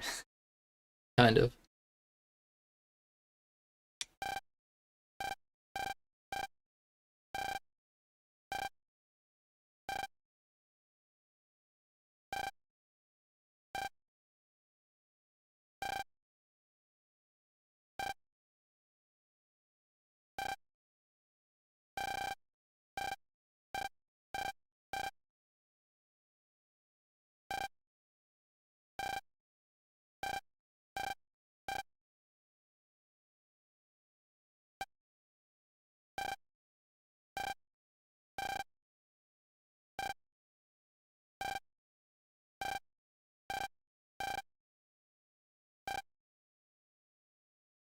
Hmm.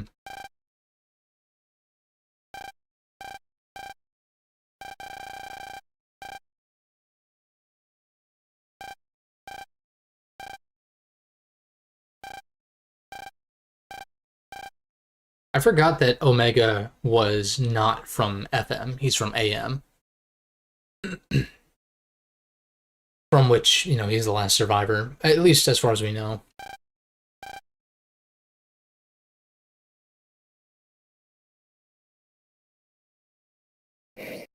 Ah,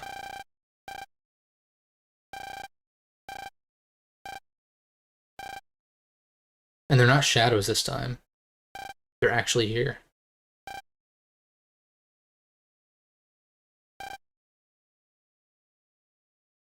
Got Rayquaza, Solgaleo, and whatever Pegasus Pokemon there is. Is there a Pegasus Pokemon? I can't think of one off the top of my head. I said this like the last time these guys showed up, but two of them look like Pokemon, or I guess vice versa for Solgaleo, but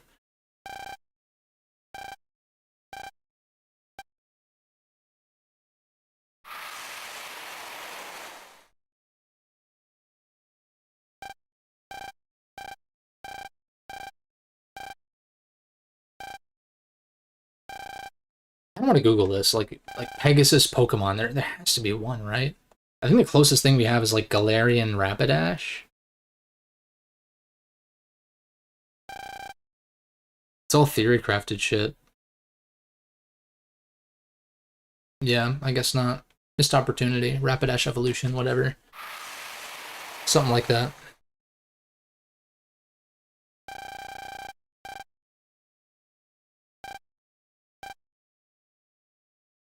Or even Galarian Rapidash. Like, they gave Galarian Linoon an evolution, for fuck's sake. Yeah, I can't save anymore, that's right. It's odd that they make you escape after. I'm so used to them just taking control away when you beat the final boss, and it's just all cutscenes till the end. Which I don't mind, because it's like the end of the game. But something goes wrong here, right?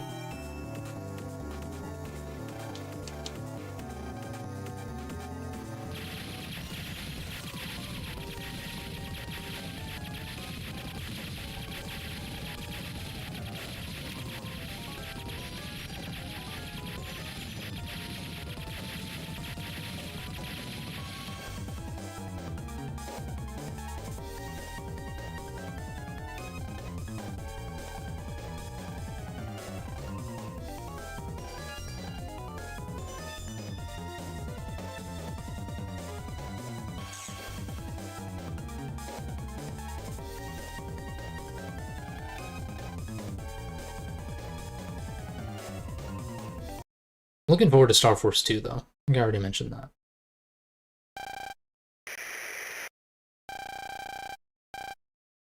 And I'm pretty sure I didn't finish Star Force 2 when I was a kid.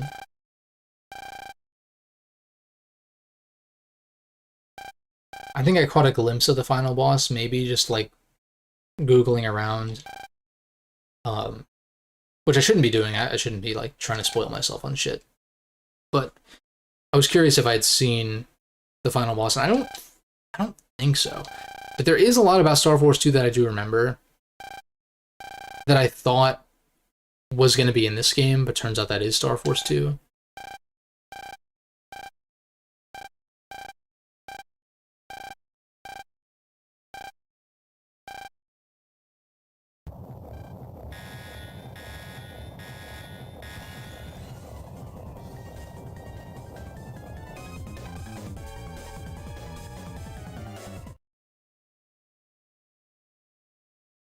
Rip.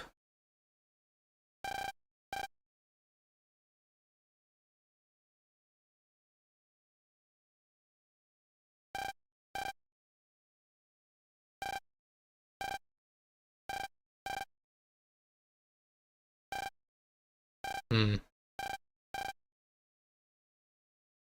Star Force 2 is pretty solid. Definitely gets more hate than it deserves. You're almost done with it already. Pretty enjoyable over vanilla Star Force 1. I'm not surprised. I'm not surprised by that. DX versus Star Force 2 is going to be a little different, but I've talked about it plenty on the stream already. Just go back and watch it if you are curious. The only thing that I could see Star Force 2 being weaker in is like narrative, potentially.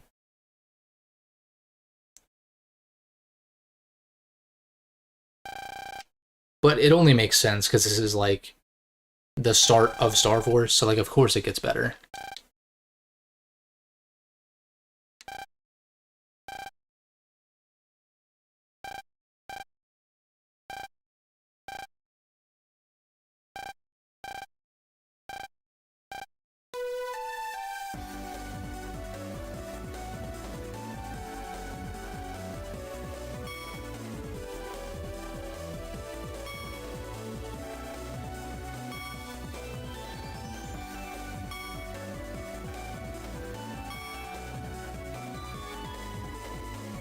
I kind of like that the vanilla or patch. I have the patch already applied for the encounter rate. I'm not dealing with high encounter rate again. And even this game's encounter rate was like kind of annoying. It wasn't the worst thing ever, but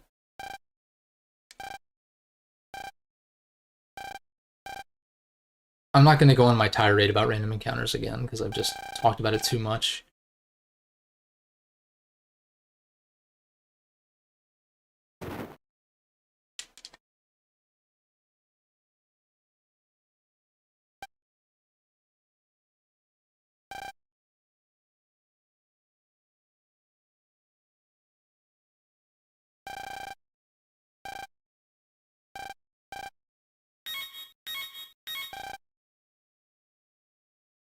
And then I thought about, I think there's an undub patch for Star Force 3. I don't know if Star Force 2 has any voice acting. But, like, even though I'm sure that the sub is better than the dub, I know that there's not going to be that much voice acting for it to really matter. You know? It's probably similar to, like, Double Team, if anything. Which I didn't really find to be that egregious, but it's also been a while.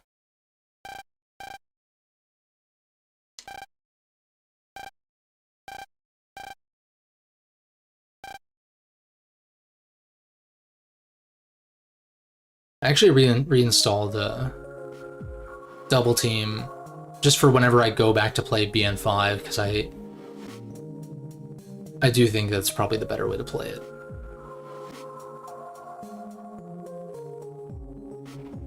And that's it. We don't even... Oh, I can fast forward. Nice.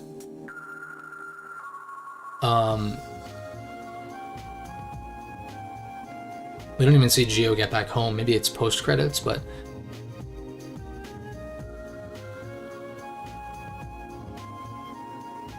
Even though we have 2 more games to go, which may probably be longer than Star Force 1, I am going to start kind of hypothesizing what the next thing would be. Ideally, it'll be Battle Network post-game, but I need to hit those goals, or one of the goals, 1,000 subs, or 5 members, before I do that. And whenever I hit that goal, it won't start immediately. Like, if I hit that goal during the Star Force playthroughs, it'll just be like, okay, the next series that I do will be post-game for BN2. And then eventually BN3.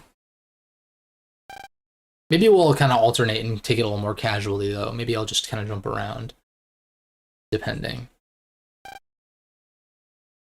But, like, I already S-ranked all the bosses in BN2 and, like, fought base. No Buster Max at all. Haven't turned it on a single time in 2, 3, 5, or 6. 1 and 4 are the only games I use Buster Max on. And I want to keep it that way.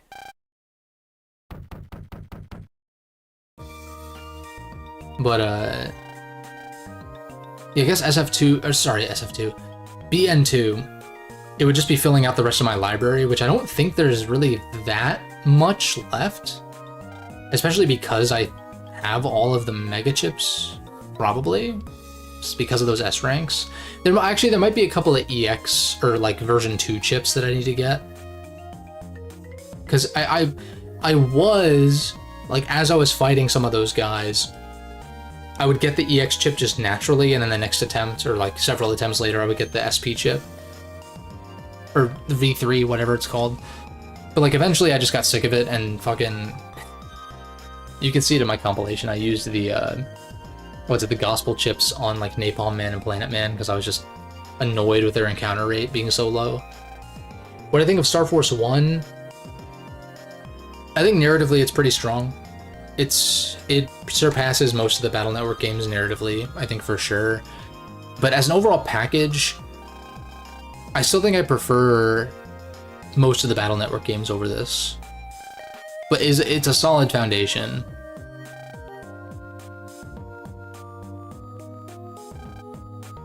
And I'm more so looking forward to how they kind of build on this game. But it's good. It's better than I remember it being in certain ways.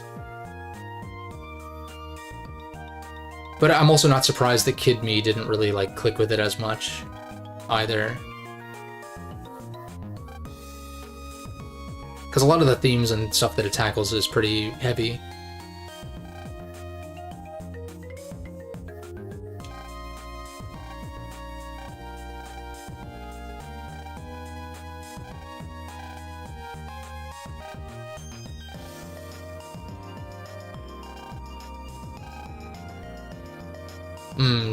Zach with the toxic masculinity.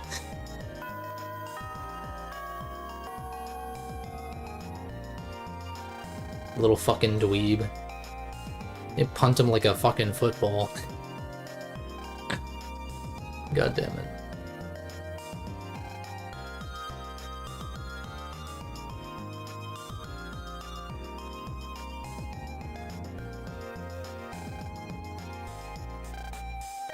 What did Copper do? Oh, I guess he stopped them from getting absorbed or whatever. Did we do the BN Easter egg thing? No, I did. Well, is it the Mr. Famous thing, or is there more than that? Because I got Mr. Famous, like his robot self or whatever, up and running in the big wave. There's also the Django side quest that I stumbled across.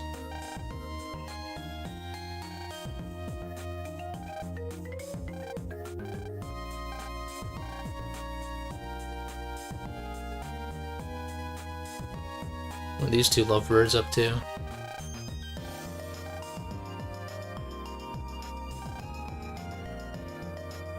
Literally personas. Like, literally personas.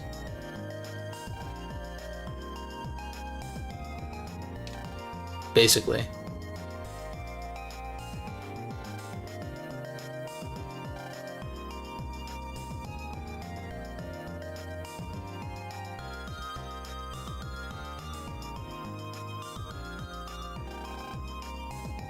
Loading the game. Oh, that's right. Let me see. Let me see about doing that. I can't imagine it works with 4.5, but I can reinstall. New pre-made face pics have been added. Save clear data, yes. I'm gonna go back to Echo Ridge real quick.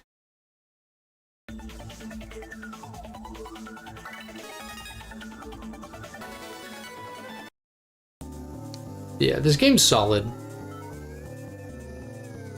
I'm not like super like crazy, like holy shit about it, but it's good.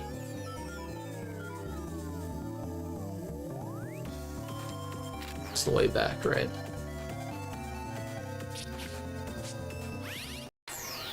I'll just because the stream's been a little bit short, we can knock that out. That BN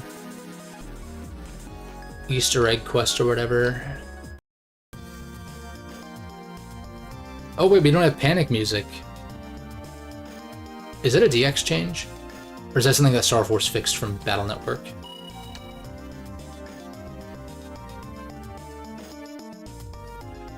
What the hell?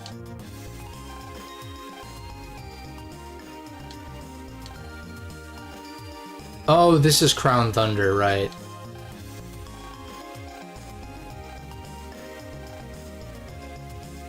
That's a vanilla thing? Sick.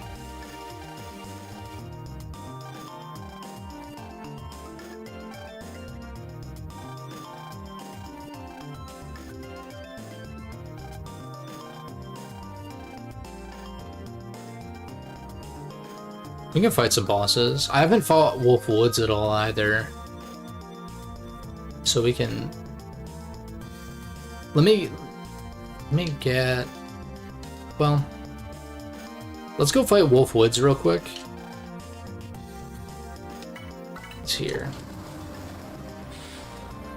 We'll fight Wolf Woods, come back, fight Crown Thunder, and then do the GBA slot thing to do this Battle Network stuff. What can you do now?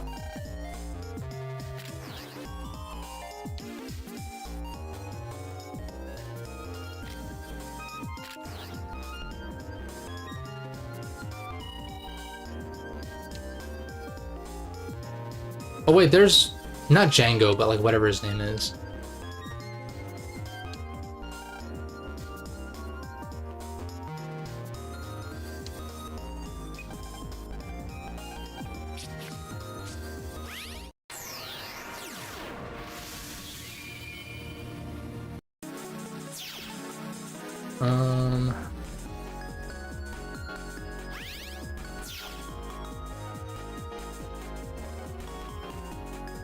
Oh, this is not connected, damn it.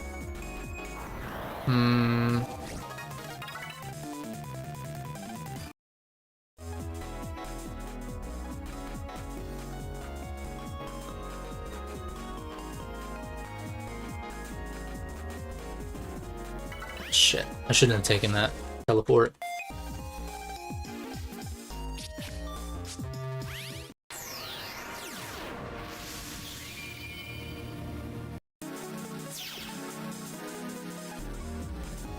Sorry, guys.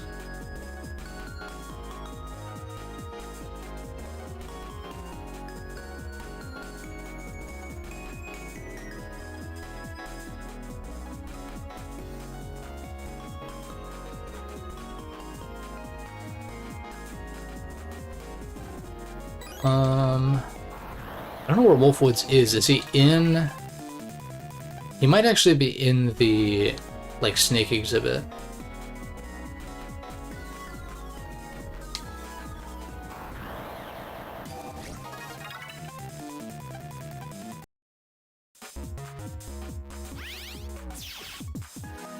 Or maybe he's right here. Nope.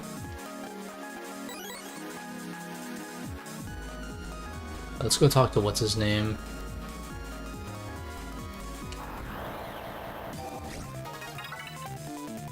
Yeah, I'm pretty... that would make sense.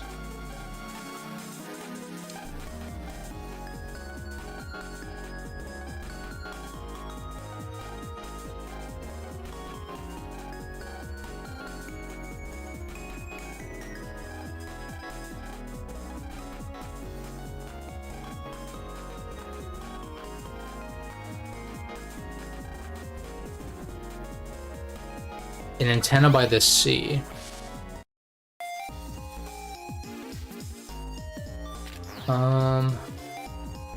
I'll take the portal inside, because there should be one. Maybe I'll catch a glimpse of where he's at. Yeah, there he is.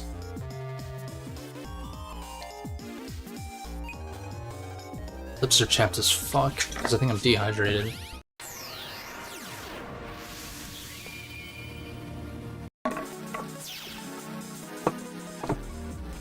Whoops, fuck. Damn it.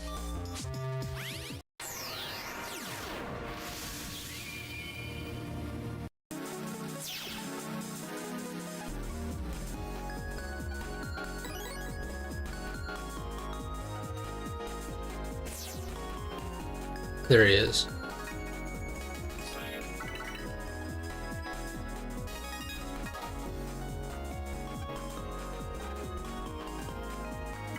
Oops.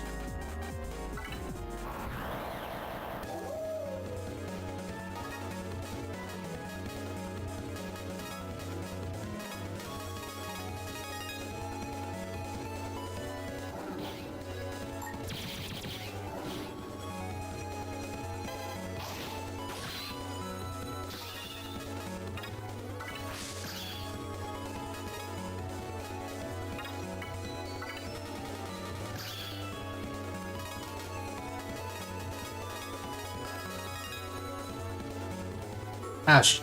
Well, I guess it'll still hit him, but... Oh, never mind. You bitch. Oh, whoops. Oh, it doesn't work? That's lame.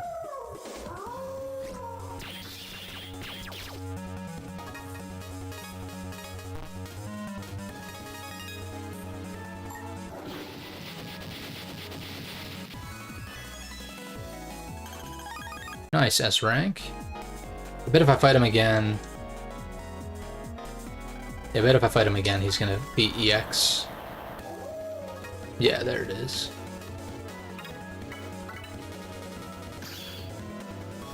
Berserk Sword, I don't know how this works specifically.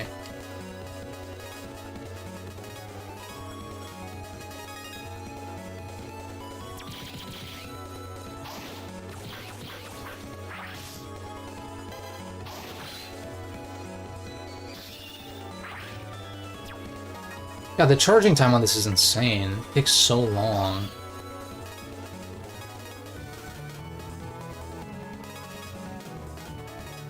I don't want to give him too much health.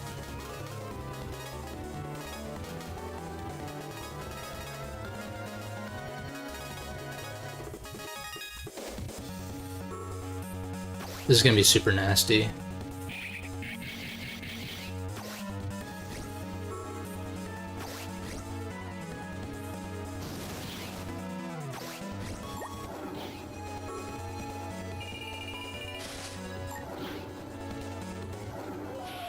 Oh, that missed? That's so lame.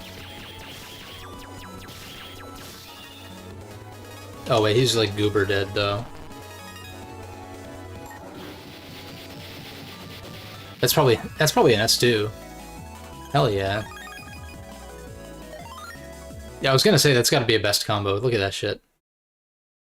Stun Knuckle, Grass Stage Blazing, that's nasty. You already know what we're calling this one.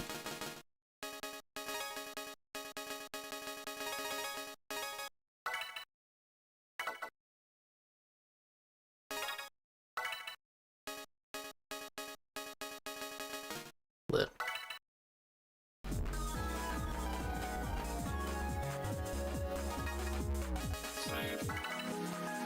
Granted, I think if I start, well, how much is me being in Star Force form, like, actually helping? I guess the auto-targeting.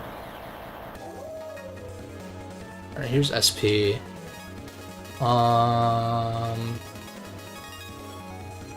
Let's do this.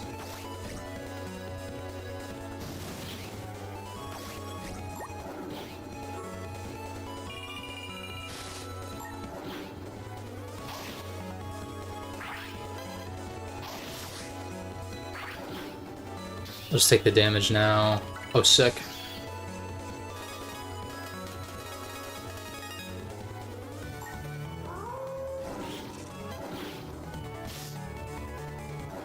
Yeah, that's it's like, it's just because Pegasus and DX is so busted. It's not even hard to like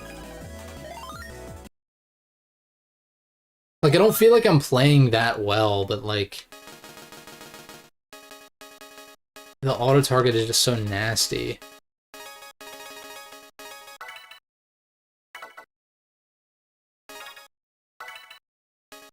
$780 versus $740. Yeah, we'll take this one. Very inventive names, I know, but like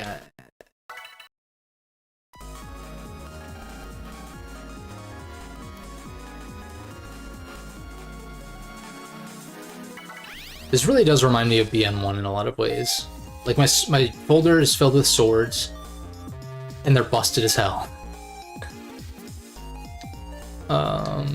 What's next? Crown Thunder. I haven't fought Cancer Bubble SP. So like that, like there's tons of optional bosses and stuff I could do for post game, I guess, but I mostly just wanted to fight the bosses I hadn't at all. So let's go back and fight Crown Thunder. Yeah, DX. Do you know, Gustavo, if you always start with Pegasus, or if it depends on which version you patched over? Because I think I was saying a few streams ago, like, because Sonya is a Pegasus-affiliated brother band, right, Pegasus isn't on by default if you don't turn on that, if you don't turn on that optional Mr. Famous thing, which is busted as hell. It's normally not like that. But I like feeling overpowered at this point. Let's see here. But like, I wonder...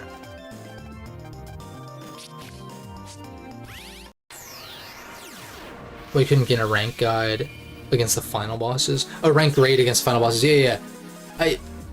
Yeah, that is kind of lame. I kind of agree.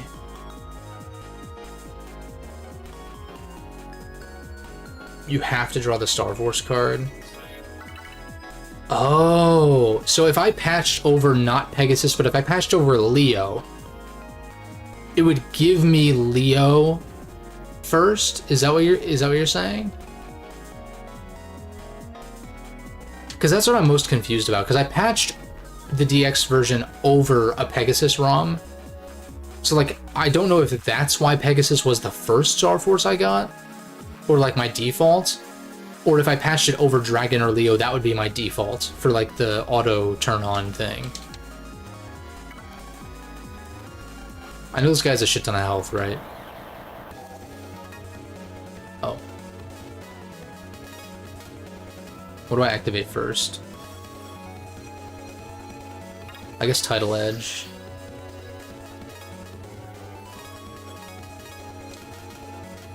This puts him in a bubble now, right? With the, I think with the SP thing.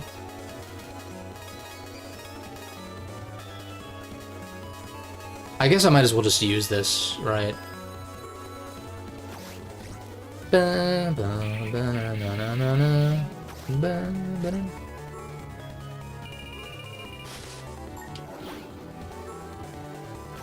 Oh, I guess I should have strike edged first. Eh. We still get a shit ton of damage on him. Oh wait, I can freeze him first, actually. Or not. I should have done that closer to when the custom was full. Is he elect? That means I need to be careful. Wow, HP plus 300. That's very not useful.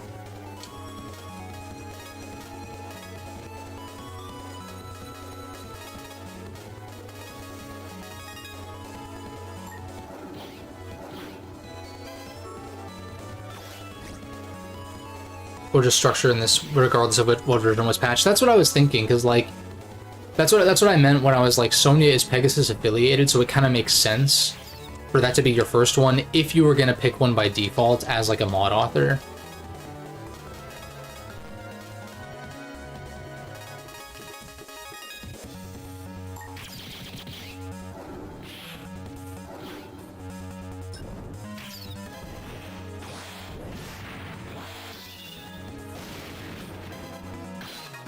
Alright, you're uber dead.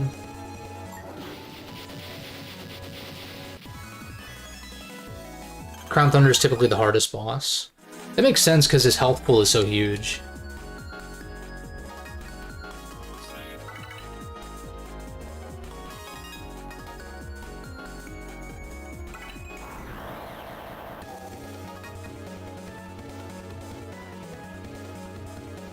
You just recommend it because YouTubers tend to do that. Yeah, I mean, like, it does fix a lot of shit. Ooh, wait, Dragon...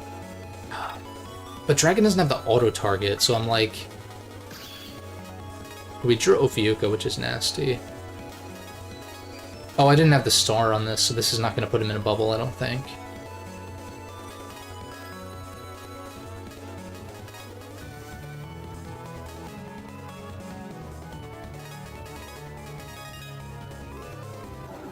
You bitch. Ugh. Off to a great start. At least we get poison panels on him.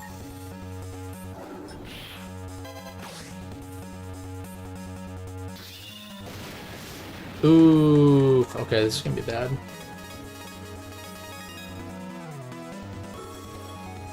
I know poison panels are gonna be better, but... Oh, wait a second, I fucked up. I have to actually manually do this, which is a problem. So maybe I don't even want Auto Pegasus in this battle, but then again, if I don't get hit...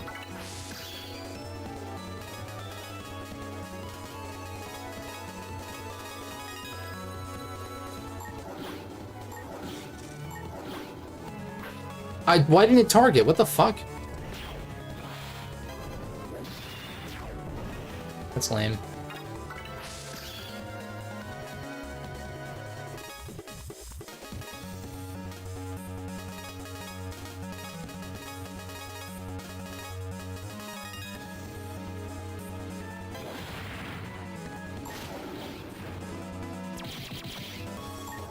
Ah, you bitch!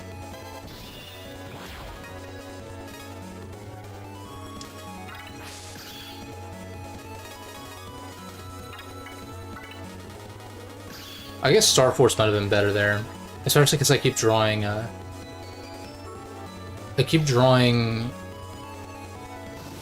what's it called? Since you own the games themselves, you just play them on actual hardware. There should be a way to do that. So that wasn't an S, but we got a ZX chip, so that's kind of sick. New comb.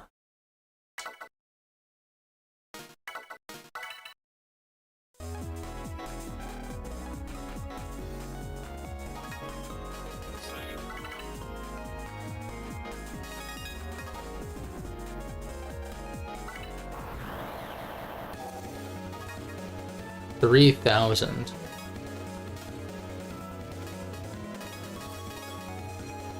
I think we start with this.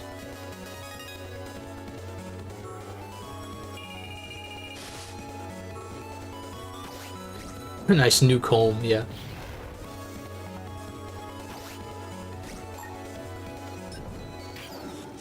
Oh, that's so lame. Stop dodging. I moved! God damn it. I'm so ass.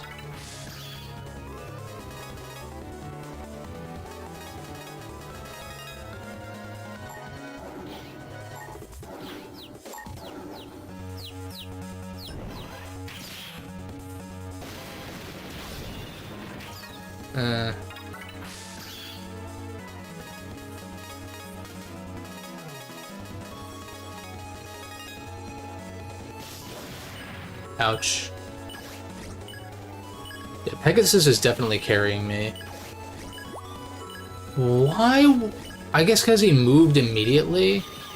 I still get the para, so that's fine. Also, that was a bad play because I should have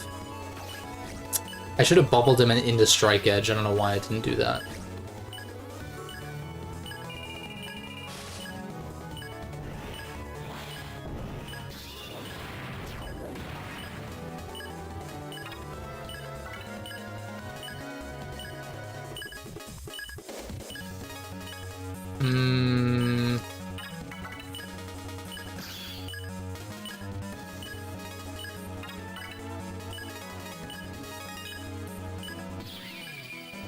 Yeah, Crown can stun lock. But I'm immune to status now, so...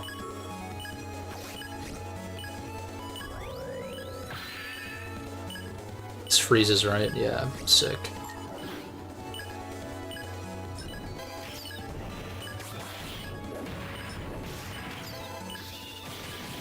I'm just gonna take the L, that's fine. I think turning off the starting in... Also, I haven't checked my other weapons here. 2, 3, 4... 2, 2, 1, 4, 1, 2... Yeah, I think this is still the best one, though.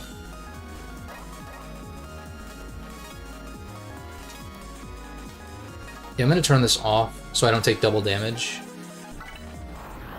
Pegasus is good, though, for the auto-target. Which I keep saying. I'd rather roulette here, I think. Poison Knuckle?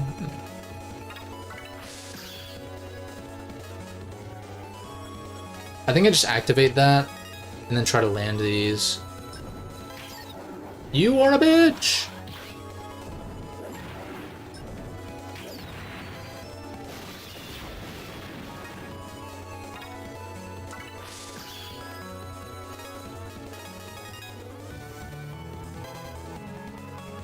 Okay, I didn't expect for him to sit there for so long.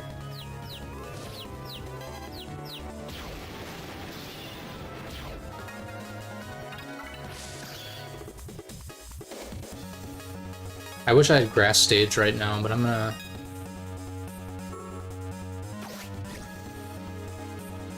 I can encounter all the admins in the post-game area? That's nasty. Ah!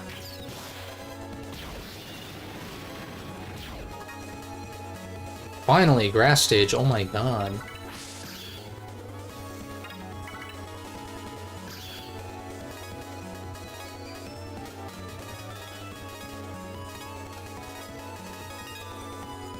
I'm starting to think that actually fighting him with Pegasus and just trying to not get hit is the actual answer.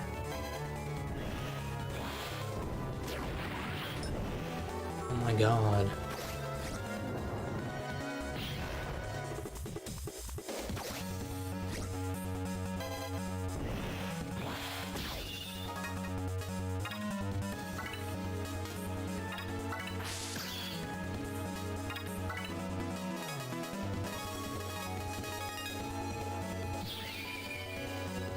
You only fight your... Okay. In vanilla, you only fight your respective admin.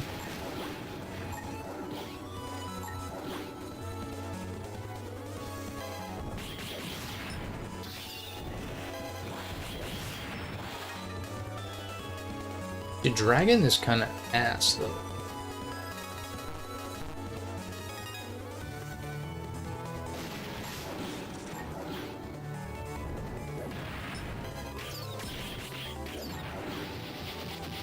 I got him on a grass panel. That was kind of lucky. Like 5. Not bad. 530. Not even. It's not even that good. 780 is my best. Like, actually.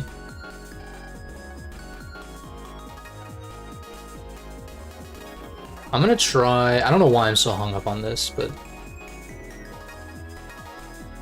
I'm gonna try starting in Pegasus, but just not getting hit by his electric attacks, which are pretty uncommon, actually.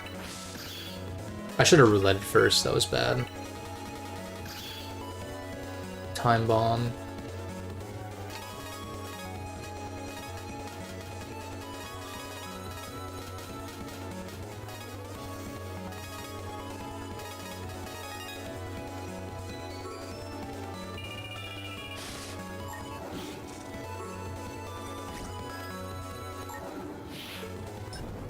What did I get hit by? What?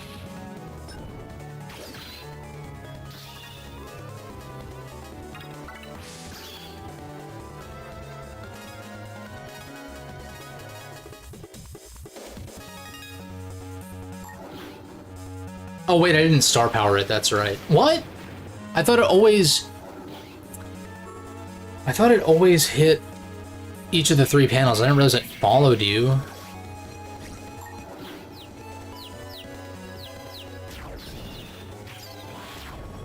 Oh shit.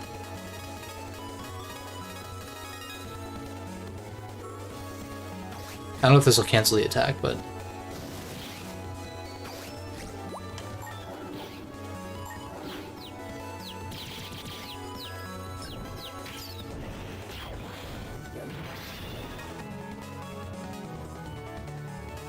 I mean, Taurus is again guaranteed land. That's unfortunate.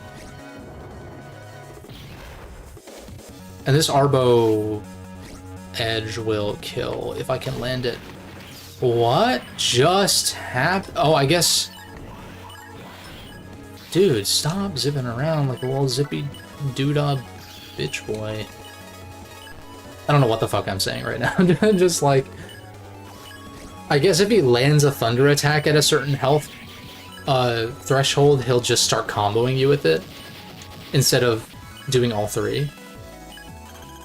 EX, I'm closer.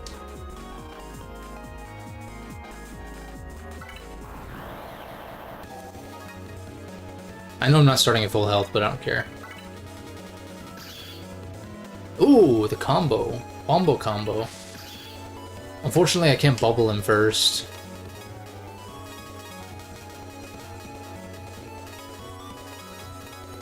But I can stunlock the absolute living shit out of him. Yes!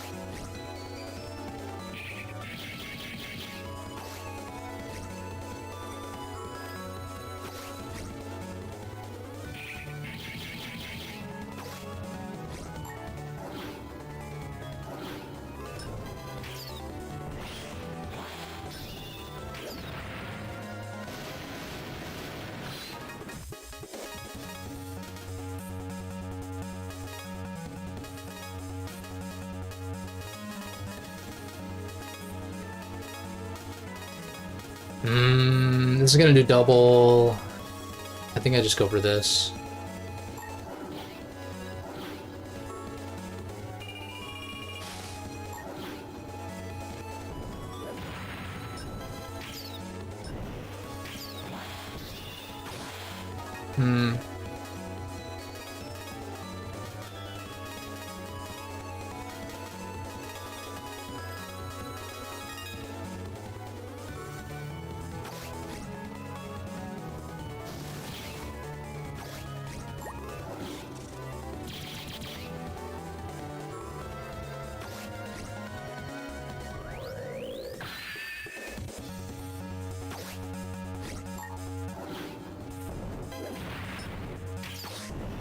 I'm so delayed on that.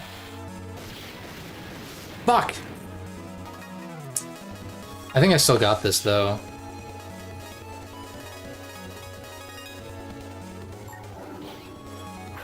Why did you not lock on? I'm like, I guess you have to repress down. You can't just hold down the entire time. That's bullshit.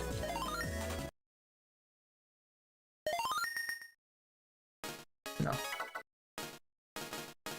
No. Let me back out. I don't know why I keep swapping. It's just gonna be the same shit. Also, I'm not fighting at full health, but like, who cares?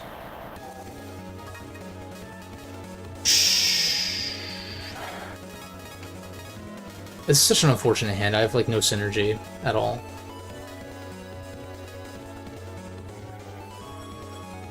No, admins are definitely probably harder. That does make sense.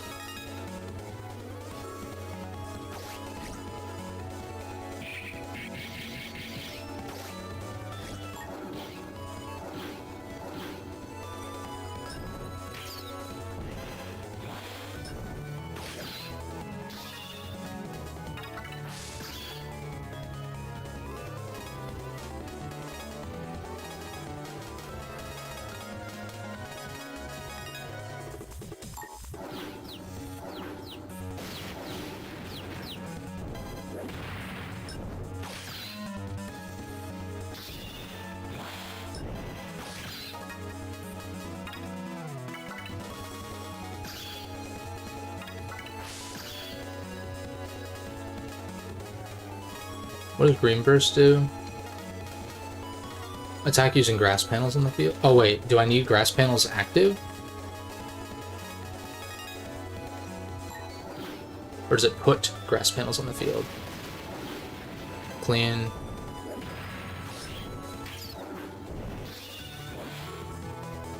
Yeah, okay, I thought so. Ah! Fucking god, dude. My reaction speed is terrible. Terrible. This is not star powered up, right? It's just attack plus 10.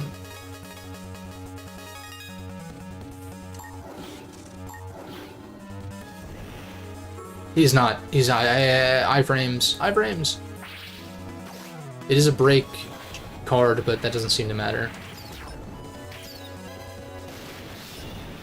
I could have sworn that I moved, but okay.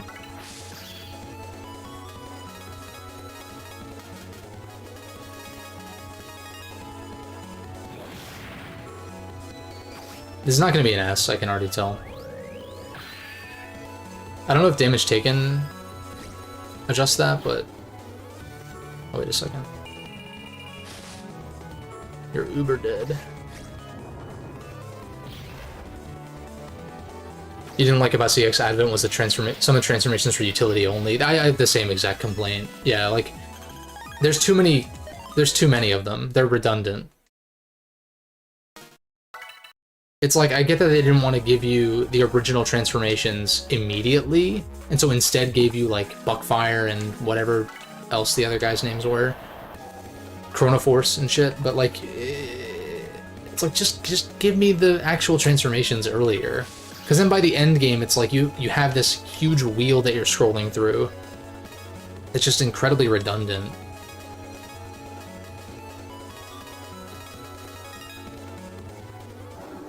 You are a bitch. Alright, I give up. I'm done trying to fucking actually just kill me. I'm done trying to S rank this dude. I'm good. I get it. I beat him. That's good enough for me. I'm gonna be here for fucking an hour just fighting this guy trying to get an S rank for no reason. It's fine. We get the idea. Oh, they have status guard, super armor, and really crazy patterns. Sounds kind of fun. And I guess you can't fight them in the other games, so that's like one thing that Star Force 1 has over the others.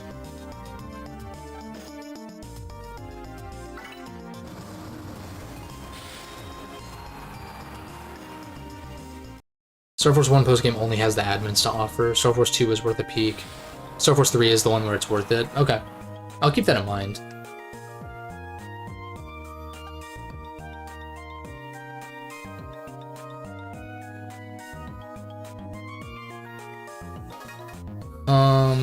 Let me look up what games are compatible with this Battle Network thing.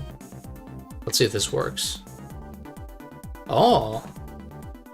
Indeed, it did.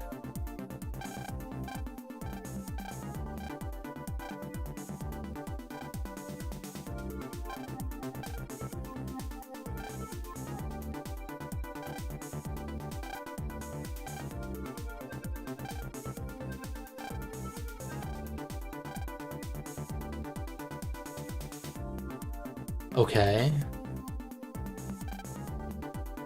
Find that Scilab data? Where on Earth could that possibly be?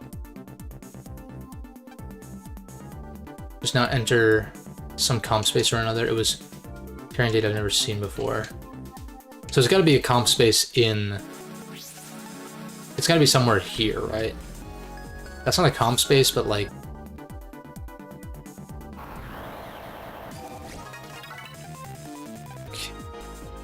I'm not trying to think right now. Let's see.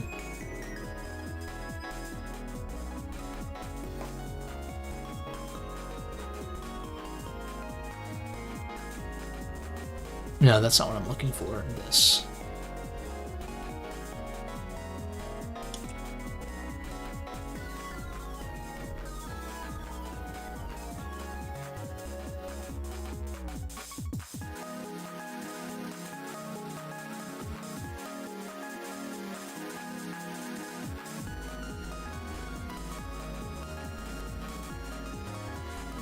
Vista Point and pulse into the statue.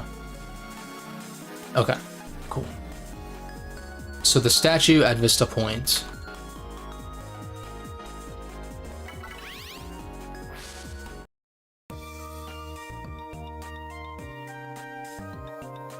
Yeah, I'm not checking a million comp spaces just to find the one that's correct. Statue, okay. More side quests that I just don't give a shit about.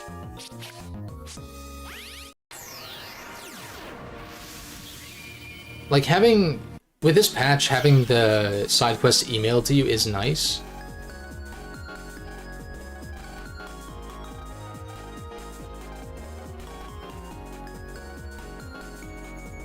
But there's too many. Oh wait, we can fight Harp Note.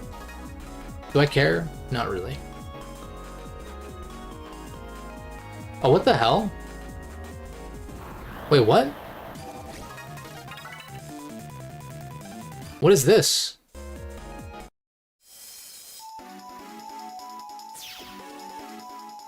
Oh, this is like...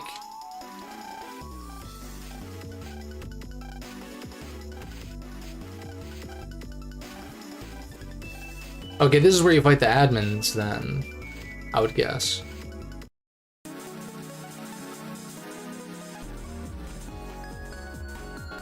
Your friend's quest improve your path. Ah, damn it.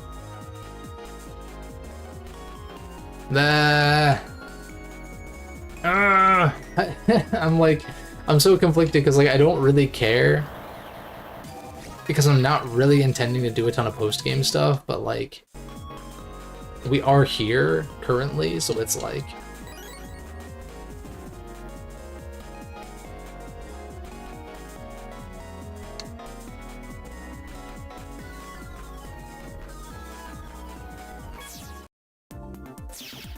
alright, let's get the Scilab data.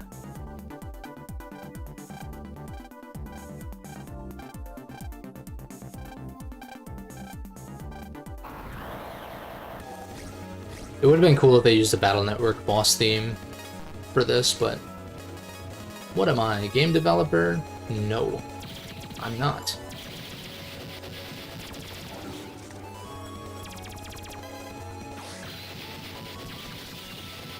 And I guess you can technically do this pretty early, so...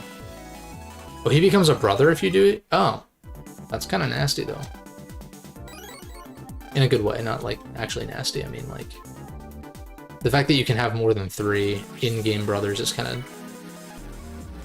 Or replace the Janimers with heal navies, yeah, something like that. Although, wait, would I have to overwrite Zack's over someone else's? What the fuck just happened? My controller just, like... disconnected? What the fuck? That was really weird.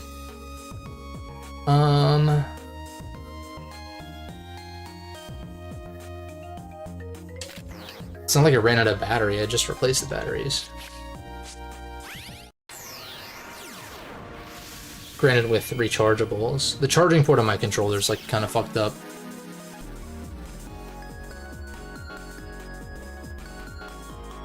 But rechargeable batteries have been like kind of a lifesaver from that point. Oh, hello.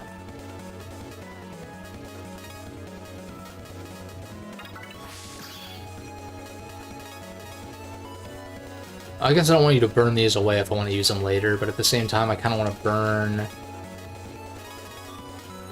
I don't want to burn the chip though, or card as it were. You are a bitch! I'm also... was too slow to activate that when you were just standing there, but whatever. I'm not salty.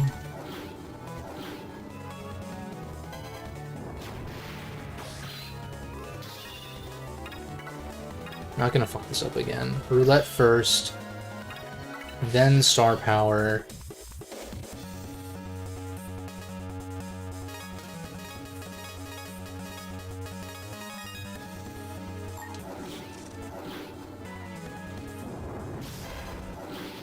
That's fine. I know I should have shielded, but that was a little S rank there. Not bad. Oh, I have to go the long way for I literally just said this. I have to go all the way around. Stop.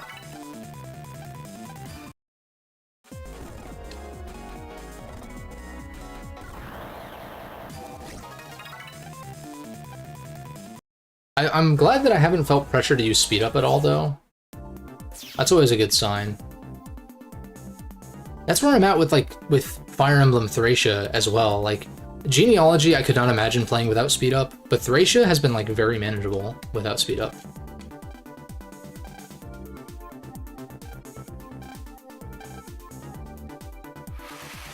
We're gonna see the boy. It's the boy!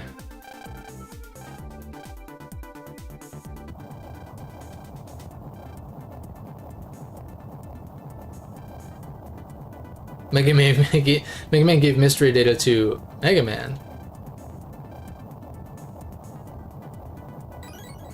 BN Blaster.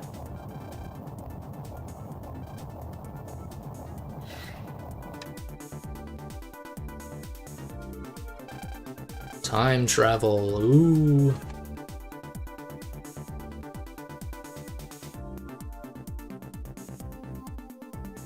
We talk about how this comp theme kind of vibes though. Mega. Attack 1, rapid 5. That's pretty lame. And fort.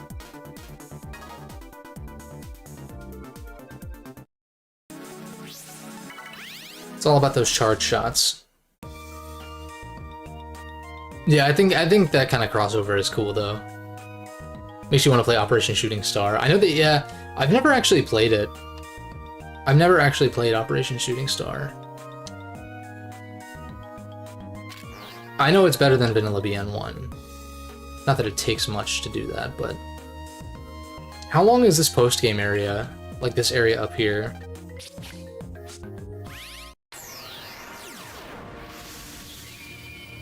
Because if I could knock this out, that would be a nice little end cap. But if it's too long, then I don't really want to sweat it.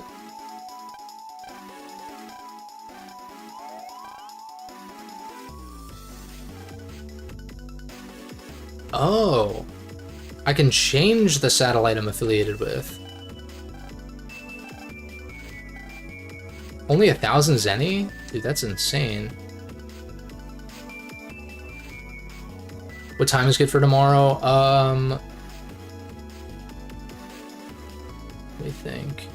Pretty much... Ideally in the afternoon.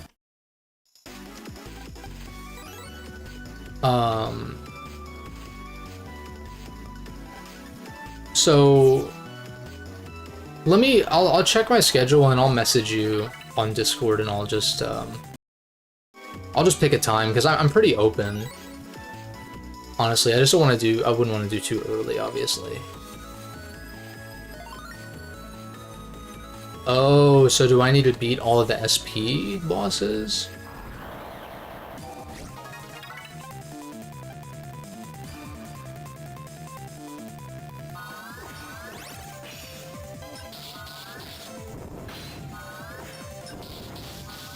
Oof. Sweet. Yeah, I'm pretty sure I don't have anything going on tomorrow. I just want to double check before I set anything in stone. But I'll be able to chat for sure. It's just a matter of when. All right, so I need to beat all the SP bosses. I don't know if I'm gonna do that right now.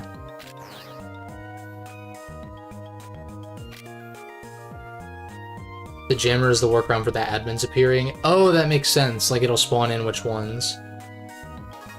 Not the witches.